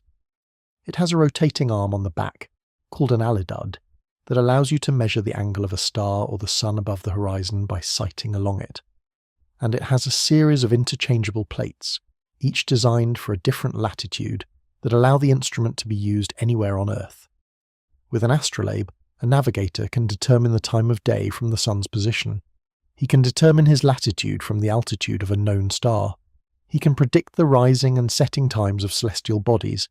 He can determine the direction of north without a compass. He can find the date and the phase of the moon. In the hands of a skilled operator, the astrolabe is a complete celestial calculating machine, a computer made of brass and math rather than silicon and electricity.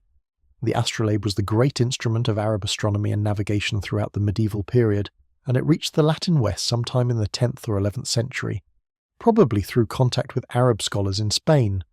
By the 13th century, it was being manufactured in a simplified maritime version, the mariner's astrolabe, that was easier to use on a rolling ship deck than the full-featured instrument.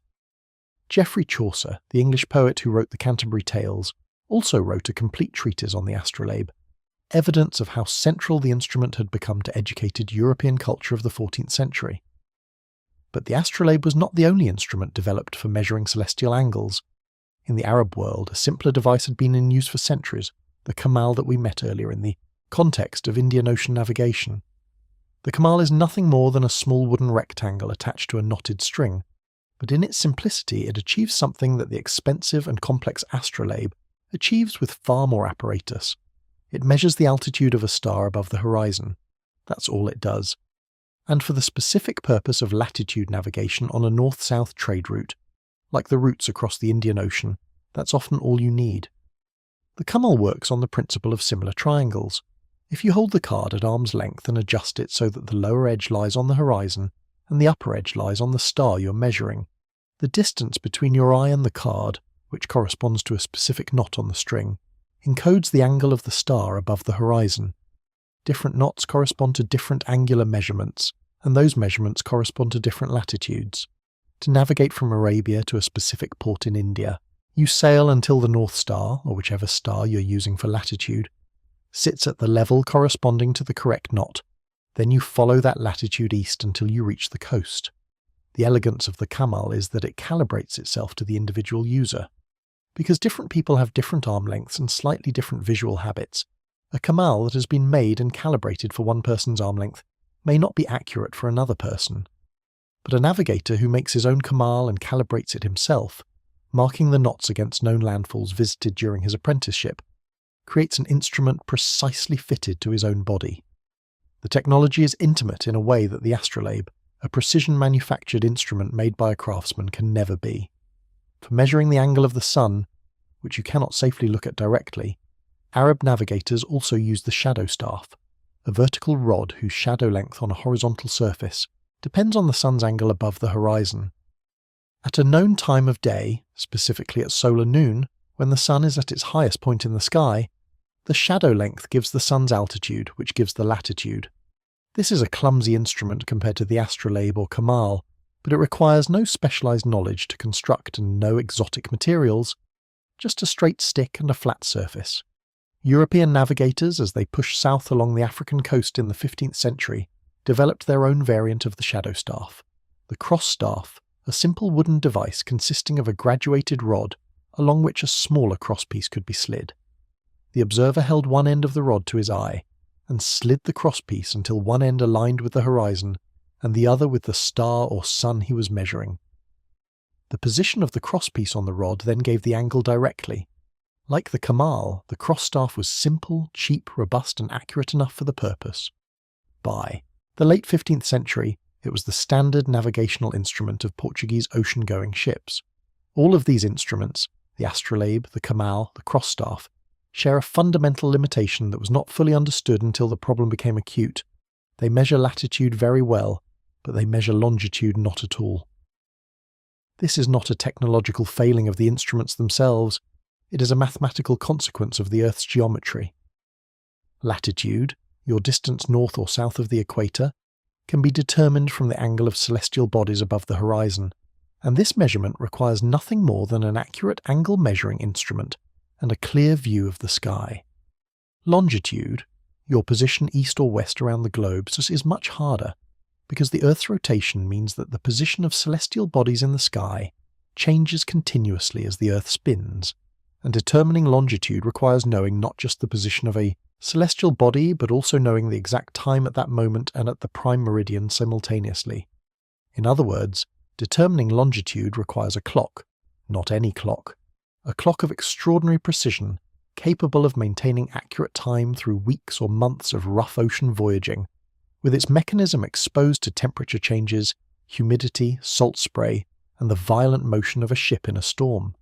Such a clock did not exist in the 15th century, or the 16th, or for most of the 17th, and without it, navigators crossing the Atlantic or the Pacific could determine their latitude with reasonable accuracy, but their longitude only by dead reckoning, by estimating how far they had travelled east or west based on their speed and the time elapsed since a known point. Dead reckoning works. In its own way, it is a marvel of practical intelligence applied to an intrinsically imprecise problem. But it accumulates error. Every slight misjudgment of speed, every small undetected current, every hour of inaccurate timekeeping adds a tiny error that grows over weeks into something that can put a ship not in the harbour it was aiming for, but on the rocks 5 miles to one side of it. And on a rocky coast in darkness or in fog, 5 miles can be the difference between arriving and sinking. The navigators of the age of exploration knew this, and they lived with it, and sometimes they died from it. The problem of longitude was not a theoretical puzzle to them. It was a daily practical terror, the knowledge that for all their skill and experience, there was a dimension of their position that they simply could not measure accurately. They compensated as best they could. They approached coasts cautiously. They sounded constantly in shoal water. They sent lookouts to the masthead in uncertain visibility. They read the birds and the colour of the water and the smell of the land on the wind. But they could not close the gap with the tools they had. The world needed a new kind of tool, and getting it would take 2 more centuries and cost thousands of lives. On the night of October 22nd, 1707, a British fleet under the command of Admiral Sir Cloudesley Shovel was making its way home through the southwestern approaches to England after a campaign in the Mediterranean. The weather was deteriorating, the sea was rough, the sky overcast, and visibility was poor. The Admiral and his navigators believed, based on their best dead reckoning calculations, that they were safely west of the Scilly Isles and approaching the entrance to the English Channel, they were wrong. 4 ships of the fleet struck the rocks of the Scillies that night. 3 sank almost immediately. Nearly 2,000 men died. Admiral Shovel himself survived the initial wreck and made it to shore, only to be murdered by a local woman who, if the legend is to be believed, wanted the emerald ring on his finger. He was one of the most celebrated naval commanders in England. He died on a beach in the dark, 40 miles from where his charts and calculations told him he was. The disaster at the Scillies was not unique. Similar disasters, ships wrecked on rocks they had no reason to expect, ships missing their destination ports by 50 or 100 miles, ships that simply vanished in the great ocean blank spots where longitude was unknowable, were a regular feature of the age of sail. The 16th and 17th centuries were extraordinary centuries for European maritime expansion, centuries in which ships crossed every ocean and mapped every continent, and established the commercial networks that would eventually become the modern global economy. They were also centuries in which ships died in enormous numbers, and in which the men who sailed them understood clearly that one of the primary causes of their deaths was the inability to determine their east-west position with the precision that survival required. The problem was well understood. Longitude required time. Specifically, it required knowing the difference between local time, which you could determine by watching the sun reach its highest point in the sky, and the time at some fixed reference point, typically the place you had departed from or a place whose longitude was known. Every 4 minutes of time difference between local time and reference time corresponds to 1 degree of longitude. The Earth turns through 360 degrees in 24 hours, which is 1 degree every 4 minutes. If you could measure the time difference accurately enough, you could calculate your longitude. The problem was the clock. A clock that was accurate on land became inaccurate at sea. Pendulum clocks, the most accurate clocks of the 17th century, were rendered useless by the motion of the ship, which disrupted the pendulum's swing. Spring-wound clocks were less sensitive to motion but were thrown off by temperature and humidity changes, by the ship's acceleration and deceleration, by the difficulty of maintaining precision mechanisms in the damp and salt of an ocean environment. The best clocks of the early 18th century could not maintain accuracy over the weeks-long voyages that longitude measurement required. They might lose or gain several minutes per day, and several minutes per day over a month-long voyage meant errors of degrees, which on the surface of the Earth meant errors of hundreds of miles. The maritime nations of Europe were well aware of the cost of this ignorance, and they offered prizes. The Spanish crown offered a prize for a practical longitude method in 1567. The Dutch offered one in 1636. And then, in 1714, in the aftermath of the Scilly disaster, and under pressure from a petition signed by prominent merchants and navigators, the British Parliament passed the Longitude Act, establishing the Board of Longitude and offering prizes of enormous value, up to £20,000, equivalent to millions of pounds in modern money, for any practical method of determining longitude at sea to specified accuracies. The Longitude Prize attracted proposals from across Europe, most of them impractical, and some of them frankly absurd. One proposal involved a system of ships anchored at fixed positions across the Atlantic, firing signal rockets at precisely timed intervals so that other ships could determine their longitude by measuring the time at which they saw the rockets. Another involved a bizarre pseudo-scientific idea involving an injured dog and a powder that was supposed to cause it pain at a distance. The idea being that the dog would yelp at a predetermined moment every day in response to this remote-applied powder, providing a time signal. The Board of Longitude, in its wisdom, rejected both. The real competition was between two approaches that both had serious intellectual backing. The first was the lunar distance method, using precise measurements of the moon's position relative to background stars to determine Greenwich time directly, using astronomical tables that predicted those positions in advance. The second was the mechanical approach, building a clock good enough to maintain Greenwich time throughout a voyage. The former approach required extensive astronomical calculations and precise instruments. The latter required a revolution in clockmaking.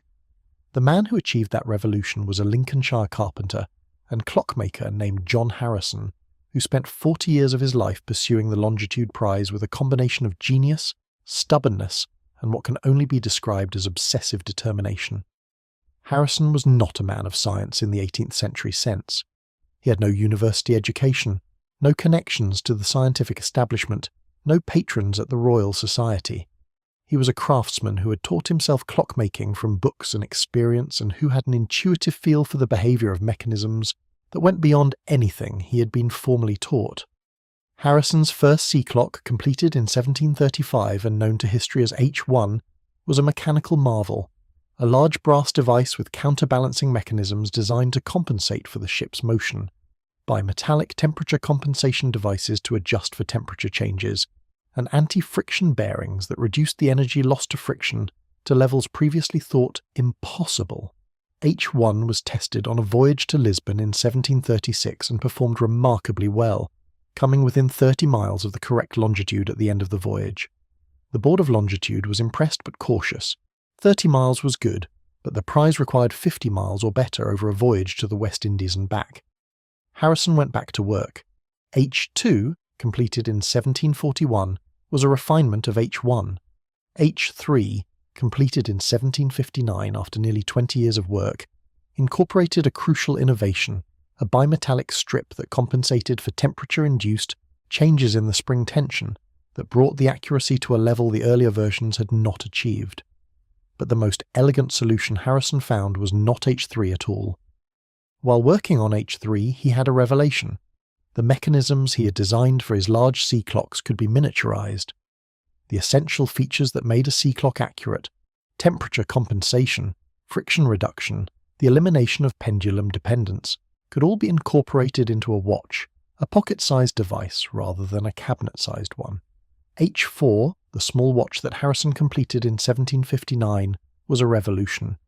It looked, to casual observation, like a large pocket watch, about 5 inches in diameter, decorated in the style of a fashionable timepiece, with a white enamel dial and elegant hands. But inside it was something entirely new, a precision machine that could maintain accurate time to within a few seconds per day regardless of temperature, humidity, motion or orientation.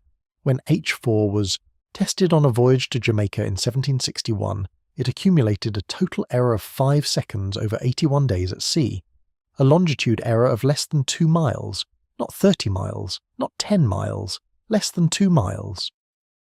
The triumph of H4 was not immediately acknowledged.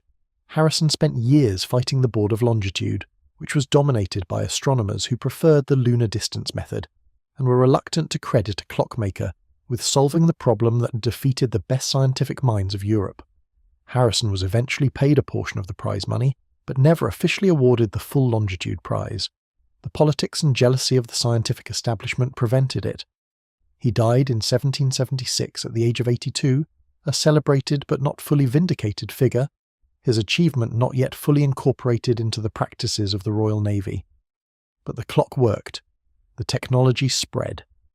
Within 20 years of H4's triumphant test voyage, copies of Harrison's marine chronometer, made by craftsmen who had studied his mechanisms and adapted and refined them, were available to navigators throughout the Royal Navy and beyond. By the early 19th century, a ship's chronometer was standard equipment on any serious ocean-going vessel. Longitude, the ghost that had haunted navigation for 3 centuries, was tamed. A navigator with a good chronometer, a sextant and an almanac could determine his position anywhere on Earth to within a few miles, under any conditions of weather that allowed a brief sighting of sun or stars. The sextant, incidentally, was the instrument that had by then replaced the cross-staff and the astrolabe for measuring celestial angles. It was developed in the 1730s, independently and almost simultaneously, by 2 inventors, John Hadley in England and Thomas Godfrey in America. The sextant used a system of mirrors to bring the image of the sun or a star down to the horizon, allowing the observer to measure angles very precisely without having to hold the instrument perfectly steady. On a rolling ship deck, this was invaluable, and the sextant's accuracy was far beyond that of any previous angle measuring instrument.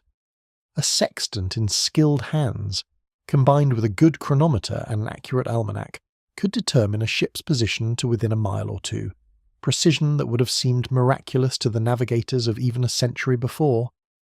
The age of the chronometer was also the age of systematic surveying. The same tools that allowed navigators to determine their own position with precision also allowed cartographers to determine the position of every coastline, every harbour, every shoal and rock. Captain James Cook's voyages of the 1760s and 1770s were the first great systematically accurate surveys of the Pacific. Cook used a copy of Harrison's marine chronometer, copied and slightly modified by the clockmaker Larkham Kendall, to produce charts of the Pacific coastlines that were so accurate they remained standard references for a century. The world finally was being mapped as it actually was, not as sailors thought it was, or hoped it was, or had to assume it was in the absence of better information. And yet, even as the chronometer was solving the longitude problem in the European navigational tradition, there were still men, most of them in the Pacific, some of them in the Arab dhow trade, who were navigating without any instrument at all, doing it with a precision that the instrument-equipped navigators of the Royal Navy could not always match, and doing it in canoes and dhows rather than in ships of the line. The technology and the knowledge existed in parallel worlds, and they had almost no contact with each other, before the chronometer and long after, and in places where even a compass was unavailable. Every navigator in the world relied at some point on the oldest and simplest of all navigation methods, dead reckoning. The name itself is thought to be a corruption of deduced reckoning, a phrase that captures the essential nature of the technique. You deduce your current position from your last known position, adjusting for how far you have travelled and in what direction since you were last certain of where you were. The mathematics of dead reckoning is straightforward. You need 3 pieces of information: a known starting position, a direction of travel, and a speed. Given these 3 things and the time elapsed, you can calculate your new position. If you have been sailing north at 5 knots for 12 hours, you're 60 nautical miles north of where you started. If you have been sailing northeast at 7 knots for 24 hours, you are 168 miles along the northeast line from your starting point. The geometry is basic trigonometry, and the calculation itself takes only a few minutes. The difficulty is in the inputs. Knowing your direction of travel seems straightforward. You have a compass after all. But magnetic variation, compass error, and the effect of leeway, the tendency of a sailing vessel to drift downwind, mean that the direction your compass reads is rarely the direction you're actually travelling. Knowing your speed seems equally straightforward. There were instruments for measuring it, specifically the chip log, a wooden quadrant thrown overboard with a line attached, which let you measure how much line paid out in a fixed time. But the chip log measured the speed of the ship through the water, not the speed over the ground, and ocean currents that carry you sideways or against your heading do not show up in the log reading. And knowing the time elapsed was, before accurate clocks, itself a source of error. Each of these errors is small. A degree of compass error is insignificant over 10 miles. A half knot of undetected current barely matters over a day. But over a week-long ocean passage, or a month-long crossing, the errors compound. A degree of compass error maintained for a week's sailing puts you 20 miles to one side of your intended track. A half knot of current running for 30 days displaces you by over 300 miles. The longer the voyage, the more dangerous the accumulated error, and the more catastrophic the consequences if the error is large enough to put you on the wrong side of a promontory or into a shallow that was not supposed to be there. The navigators who were best at dead reckoning were those who had sailed particular routes so many times that they had developed an intuitive feel for the accumulated experience of the route, the typical currents at different times of year, the way the wind set the ship sideways, the local magnetic variation at different positions. This was not calculation in any formal sense. It was embodied knowledge, pattern recognition, the navigator's version of the way an experienced driver knows, without consciously thinking about it, how long it takes to reach a certain exit from a certain starting point. Old navigational accounts are full of stories that illustrate this quality. A navigator who has sailed the Atlantic 50 times has a feel for the Gulf Stream. He knows roughly where it runs at different times of year, how fast it flows, how wide it is. When he is in the stream, he can feel the warmth of the water and the particular quality of the blue colour. When he crosses the stream's northern edge, and the water turns cold again, he knows he is clear of it. His dead reckoning, adjusted by this felt knowledge, is far more accurate than a pure mathematical estimate would be. The same quality appears in accounts of Pacific navigation, where it merges into the wave reading and sky reading we have already discussed. Dead reckoning in the Pacific was never just about calculating a position from known inputs. It was a continuous integration of all available information: stars, swells, birds, watercolour, wind direction, into an ever-updated estimate of position that was held in the navigator's mind not as a number or a point on a chart, but as a felt sense of where you were in the ocean. The Hawaiian word for this state, this quality of navigation awareness that a master wayfinder maintained throughout a long voyage, is sometimes translated as knowing where you are in the sea, and the translation, while somewhat clinical, captures something of the real quality, a continuous, embodied, confident knowledge of position that was the product of everything the navigator had experienced and learned, integrated in real time. This quality was not infallible. The stories of lost ships and missed landfalls in every maritime tradition testify to its limits, but at its best, in the hands of its most skilled practitioners, it produced results that continue to astonish anyone who thinks carefully about what was being achieved. The Polynesian navigators who sailed 2,000 miles to Hawaii and 2,000 miles to New Zealand and 4,000 miles to Easter Island were not performing miracles.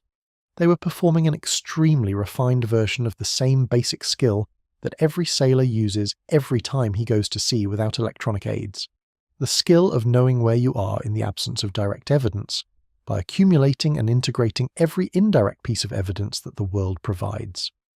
There is a quality to traditional navigation that cannot be fully captured by any description of its techniques. This quality has been reported by almost every person who has studied traditional wayfinding closely, and it runs counter to a lot of assumptions that Western scientific thinking tends to make about the nature of knowledge and expertise. That quality is the intimacy between the navigator and his medium, the way that expert navigation collapses the boundary between the person navigating and the environment being navigated.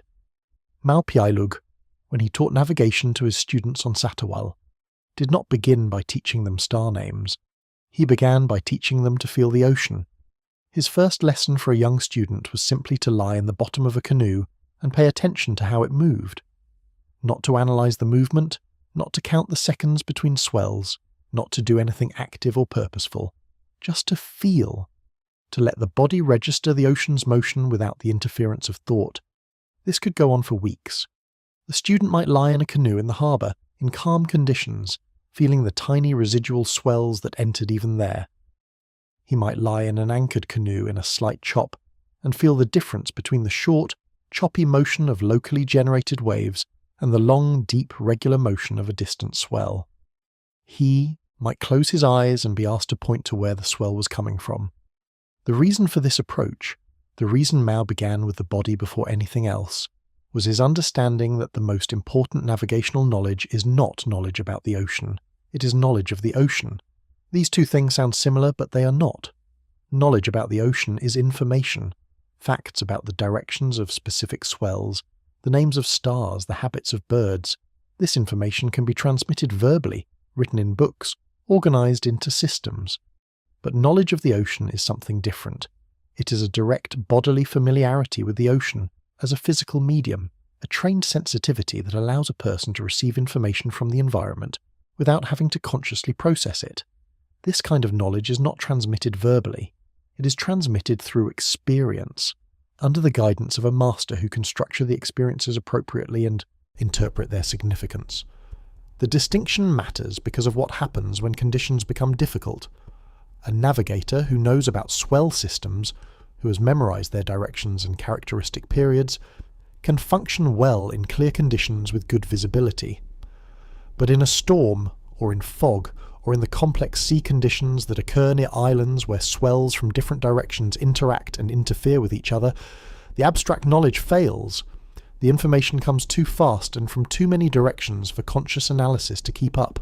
It is only the navigator who has internalized the knowledge of the sea, who feels it as a continuous automatic pre-conscious awareness, who can continue to function. And the only way to develop that internalized awareness is to spend years on the water, paying attention, under the guidance of people who have already developed it. This is why traditional navigation was transmitted through apprenticeship, and why the apprenticeship took so long, sometimes spanning 20 years or more. It was not that there was too much information to transmit verbally. The verbal and conceptual content of the navigational tradition, while substantial, could probably be summarized in a few hundred pages. The duration of the apprenticeship was determined by the time it took to develop the embodied knowledge, to let the ocean's motion, the sky's patterns, the wind's moods become second nature, a permanent baseline of awareness against which changes and anomalies registered automatically. Modern cognitive science has a term for this kind of embodied expertise: procedural knowledge as opposed to declarative knowledge. Declarative knowledge is knowledge that can be stated, facts, rules, principles. Procedural knowledge is knowledge that is expressed in action, in the body, in automatic responses that bypass conscious deliberation. A skilled musician who can play a complex passage without thinking about each. Finger movement is demonstrating procedural knowledge. A surgeon whose hands know how to tie a specific knot without the surgeon consciously directing each movement is demonstrating procedural knowledge. And a Pacific navigator whose body knows the direction of the northeast swell without his having to consciously calculate, it is demonstrating a particularly profound and hard-won form of procedural knowledge, one that took years to develop and that could not have been developed anyway other than through direct physical experience in the environment. The philosopher Michael Polanyi called this kind of knowledge tacit knowledge, knowledge that we have but cannot fully articulate, knowledge that exceeds the ability of language to capture it. His famous formulation was, "We can know more than we can tell." The master navigator is an extreme case of this, a person who knows things about the ocean that language cannot adequately convey, things that can only be transmitted to another human being through the carefully structured experience of years of apprenticeship on the water. This understanding of navigation as an embodied practice, rather than a purely intellectual one, has implications that go well beyond the history of wayfinding. It is a reminder that some of the most sophisticated forms of human expertise are not the ones that can be most easily systematized, formalized, or transmitted through instruction. The expertise that lives in the body, in the surgeon's hands, in the musician's fingers, in the navigator's sense of the sea, is at least as profound as the expertise that lives in the mind, and in some ways more difficult to replicate. It is also more fragile. A library can be copied, but an embodied skill that is no longer practiced is simply lost. Not all the stories of ancient navigation end in triumph. Some end in silence, in ships that sailed away and did not return, in records that were destroyed or never made, in knowledge that died with the last person who possessed it. These silences are as interesting in their way as the achievements we have traced, because they hint at a world of navigational accomplishment that was wider and deeper than the surviving record allows us to reconstruct. Pytheas of Massalia is one of the most tantalizing figures in the history of ancient navigation. He was a Greek geographer, an explorer from the city now known as Marseille, who sailed out through the Strait of Gibraltar and into the Atlantic sometime around 330 BCE, making him a contemporary of Alexander the Great. What he found on that voyage, and how far he travelled, we know only through fragments quoted by later writers, most of them sceptical, because Pytheas' own account of his voyage has been lost. Those fragments are extraordinary. Pytheas sailed north along the Atlantic coast of France and Britain. He described the tides of the Atlantic, which are dramatically larger than Mediterranean tides and must have astonished a Mediterranean sailor, and correctly identified the moon as their cause. He described the British Isles with reasonable accuracy and reported on the customs of their inhabitants.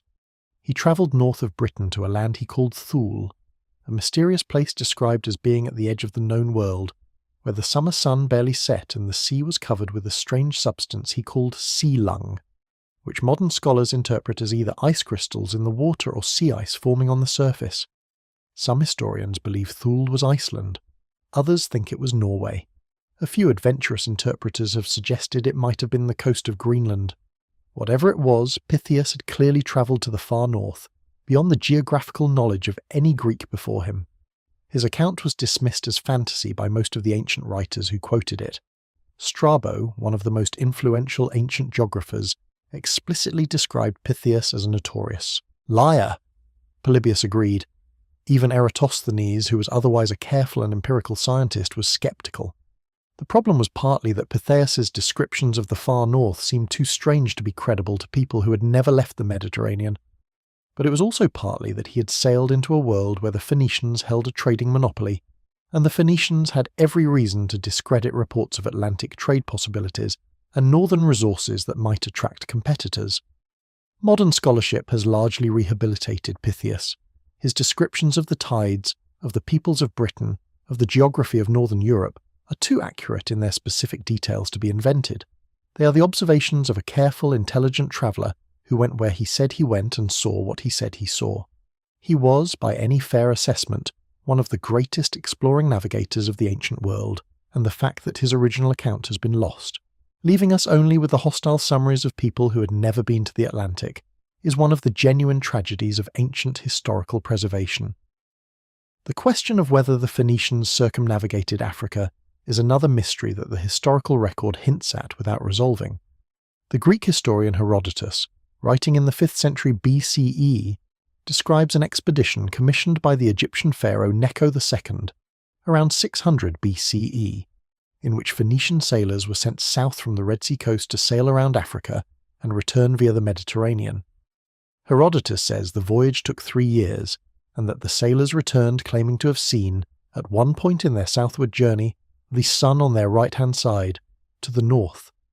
Herodotus himself finds this claim suspicious and says he does not believe it, but modern readers who know the geometry of the southern hemisphere understand immediately what the Phoenician sailors were describing. When you sail west around the Cape of Good Hope on the southern coast of Africa, you are south of the Tropic of Capricorn, and the sun is indeed to your north. The very detail that seemed most implausible to Herodotus is the most convincing evidence that the voyage actually happened.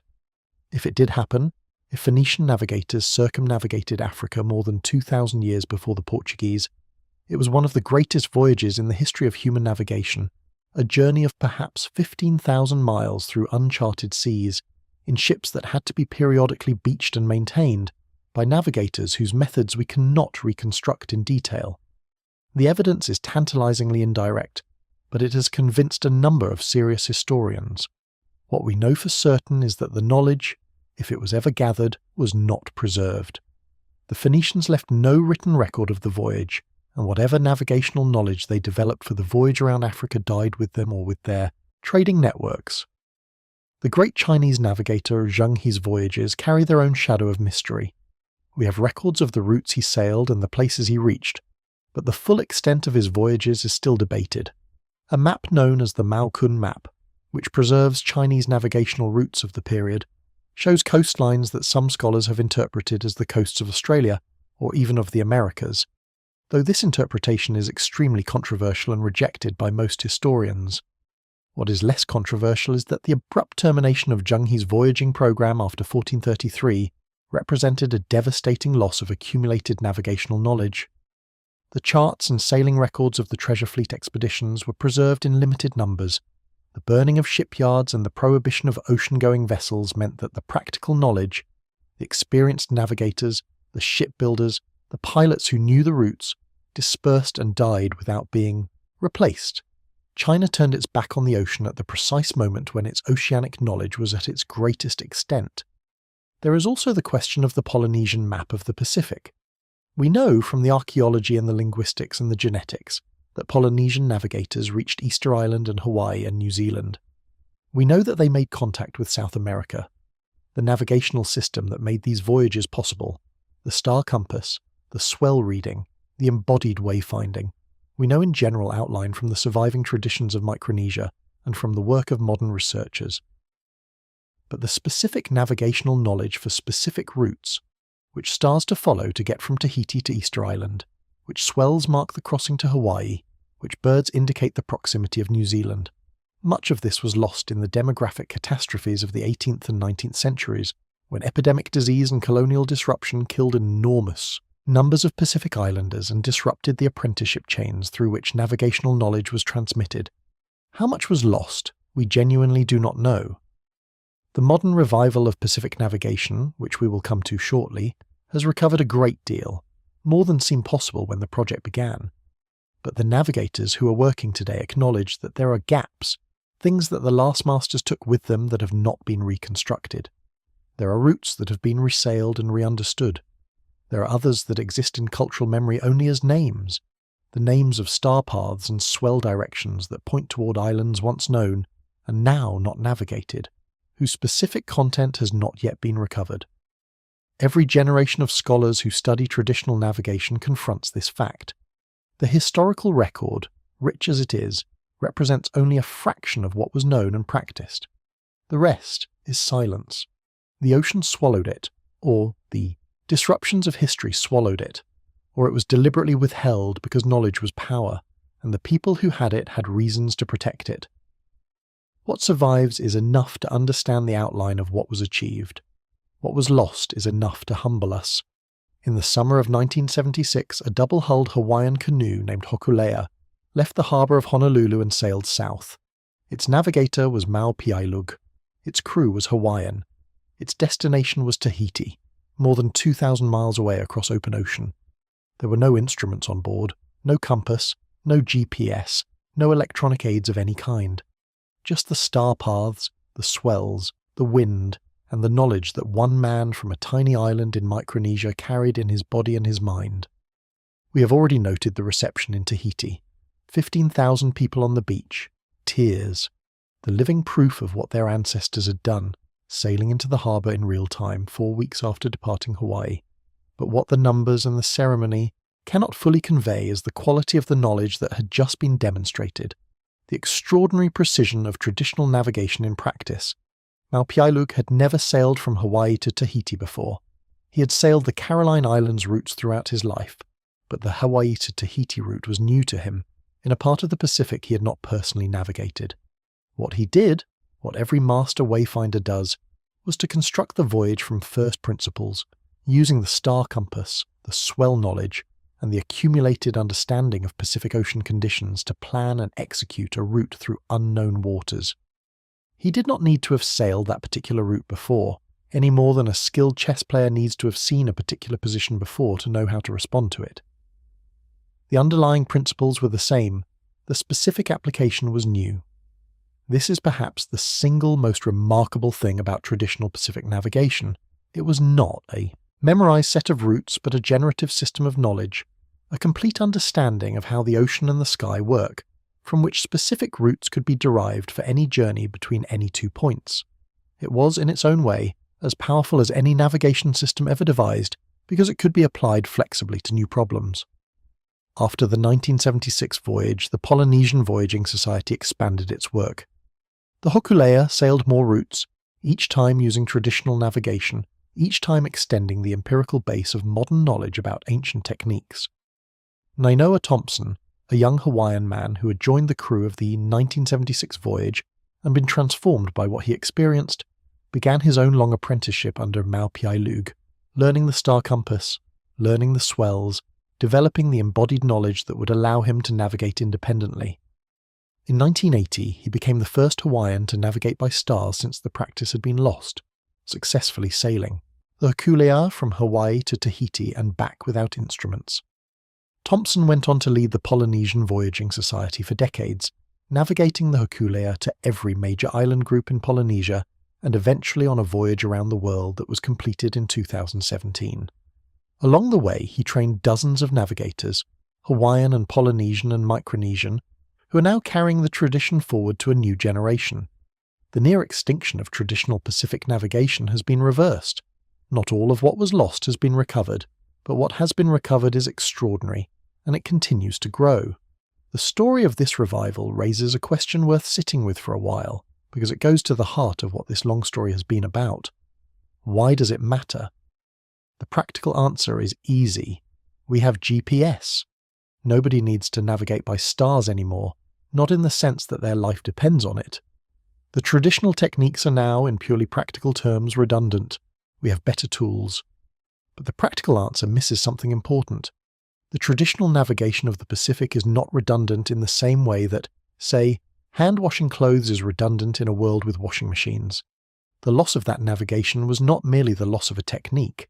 It was the loss of a way of being in the world, a way of knowing the ocean, a way of relating to the environment that was not just practically useful, but profoundly meaningful, to the cultures that developed it, to the people who carried it, and to humanity's understanding of itself and its capabilities. When Piailug lay in the bottom of a canoe feeling the ocean's motion, he was not performing an archaic ritual. He was demonstrating a form of human knowledge and human perception that modern science has only recently begun to adequately conceptualize. The embodied knowledge of the master wayfinder is, in the language of contemporary cognitive science, a spectacular example of extended cognition, the way that expert humans can extend their cognitive processes into their environment and their body, using the world itself as part of their thinking apparatus. The Pacific navigator, who uses the ocean as an instrument, is doing something that is not qualitatively different from what a chess grandmaster does when she uses the board as an external memory, or what an experienced surgeon does when she uses the feel of tissue to guide her hands. It is cognition that extends beyond the skull, into the world, into the body, into the interaction between the person and the environment. Understanding this is important, not just for appreciating ancient navigation, but for understanding human intelligence itself. The Western scientific tradition has sometimes assumed that the highest forms of human knowledge are the most abstract, the most removed from the body and the environment, the most purely cognitive in the sense of being calculable, formalizable, transmissible in language. The history of ancient navigation challenges this assumption profoundly. The knowledge of Maupiailug, the knowledge of the Arab pilots of the Indian Ocean, the knowledge of the Norse navigators who crossed the North Atlantic by sunstone and swell, this knowledge was not less sophisticated for being embodied. In some ways, it was more sophisticated, more complete, more adaptive, more tightly integrated with the reality it was designed to navigate. The reconnection to these traditions that has happened over the last 50 years, not just in the Pacific but in other maritime cultures around the world, where traditional navigation knowledge is being documented, preserved, and in some cases revived, is not nostalgia. It is not primitive romanticism. It is something more interesting, the recognition that the modern world's relationship with the ocean has been impoverished by the tools that have made it safer. When you navigate by GPS, the ocean is not a place you read, it is a terrain you move through. When you navigate by the stars and the swells, the ocean is a language, and the difference between moving through a language and reading it is the difference between tourism and understanding. The ocean is the same ocean it has always been. The stars still rise in the same places on the same horizon. The swells that cross the Pacific still carry the energy of storms that formed 1,000 miles away, still arrive at the islands with the same regularity, still encode in their direction and their period, and their spacing the same information that Pacific navigators have read for 3,000 years. None of that has changed. What has changed is us, our relationship to that information, our capacity to receive it. We have traded away a form of attention, a form of perception, a form of knowing that took our ancestors thousands of years to develop, in exchange for a box of electronics that gives us the same answers faster. The exchange was not irrational. Faster and more reliable position information saves lives. GPS prevents shipwrecks, helps search and rescue operations, allows precision of commercial navigation that has transformed the economics of global shipping. The exchange was worth making, but something was lost in making it, and the people who know what was lost are right to mourn it. Every time a master navigator dies without a trained successor, a thread is cut that stretches back thousands of years. Every traditional sailing route that is no longer sailed by people who read the stars and the swells is a route that is, in a real sense, unmapped, because the mapping that mattered was not on paper, but in the minds of the people who could navigate it. The revival of traditional Pacific navigation is therefore not just a cultural project or an athletic achievement. It is an act of preservation, an attempt to keep alive in the bodies and minds of living human beings a form of knowledge that cannot be fully captured in any other way. The Polynesian Voyaging Society, the traditional navigator training programs in Micronesia, the growing number of young people who are being trained in traditional wayfinding, these are the people who are ensuring that the knowledge does not simply vanish, that the conversation begun 3,000 years ago on a beach in Taiwan continues to have living participants. And Maupiailug, the man from Satawal who crossed the Pacific to share what he knew, understood this clearly. In one of the most often quoted things he ever said, he told his students, "The ocean is not something to be afraid of. It is your home. You have to know it the way you know your house. Every room, every corner, every sound in the dark."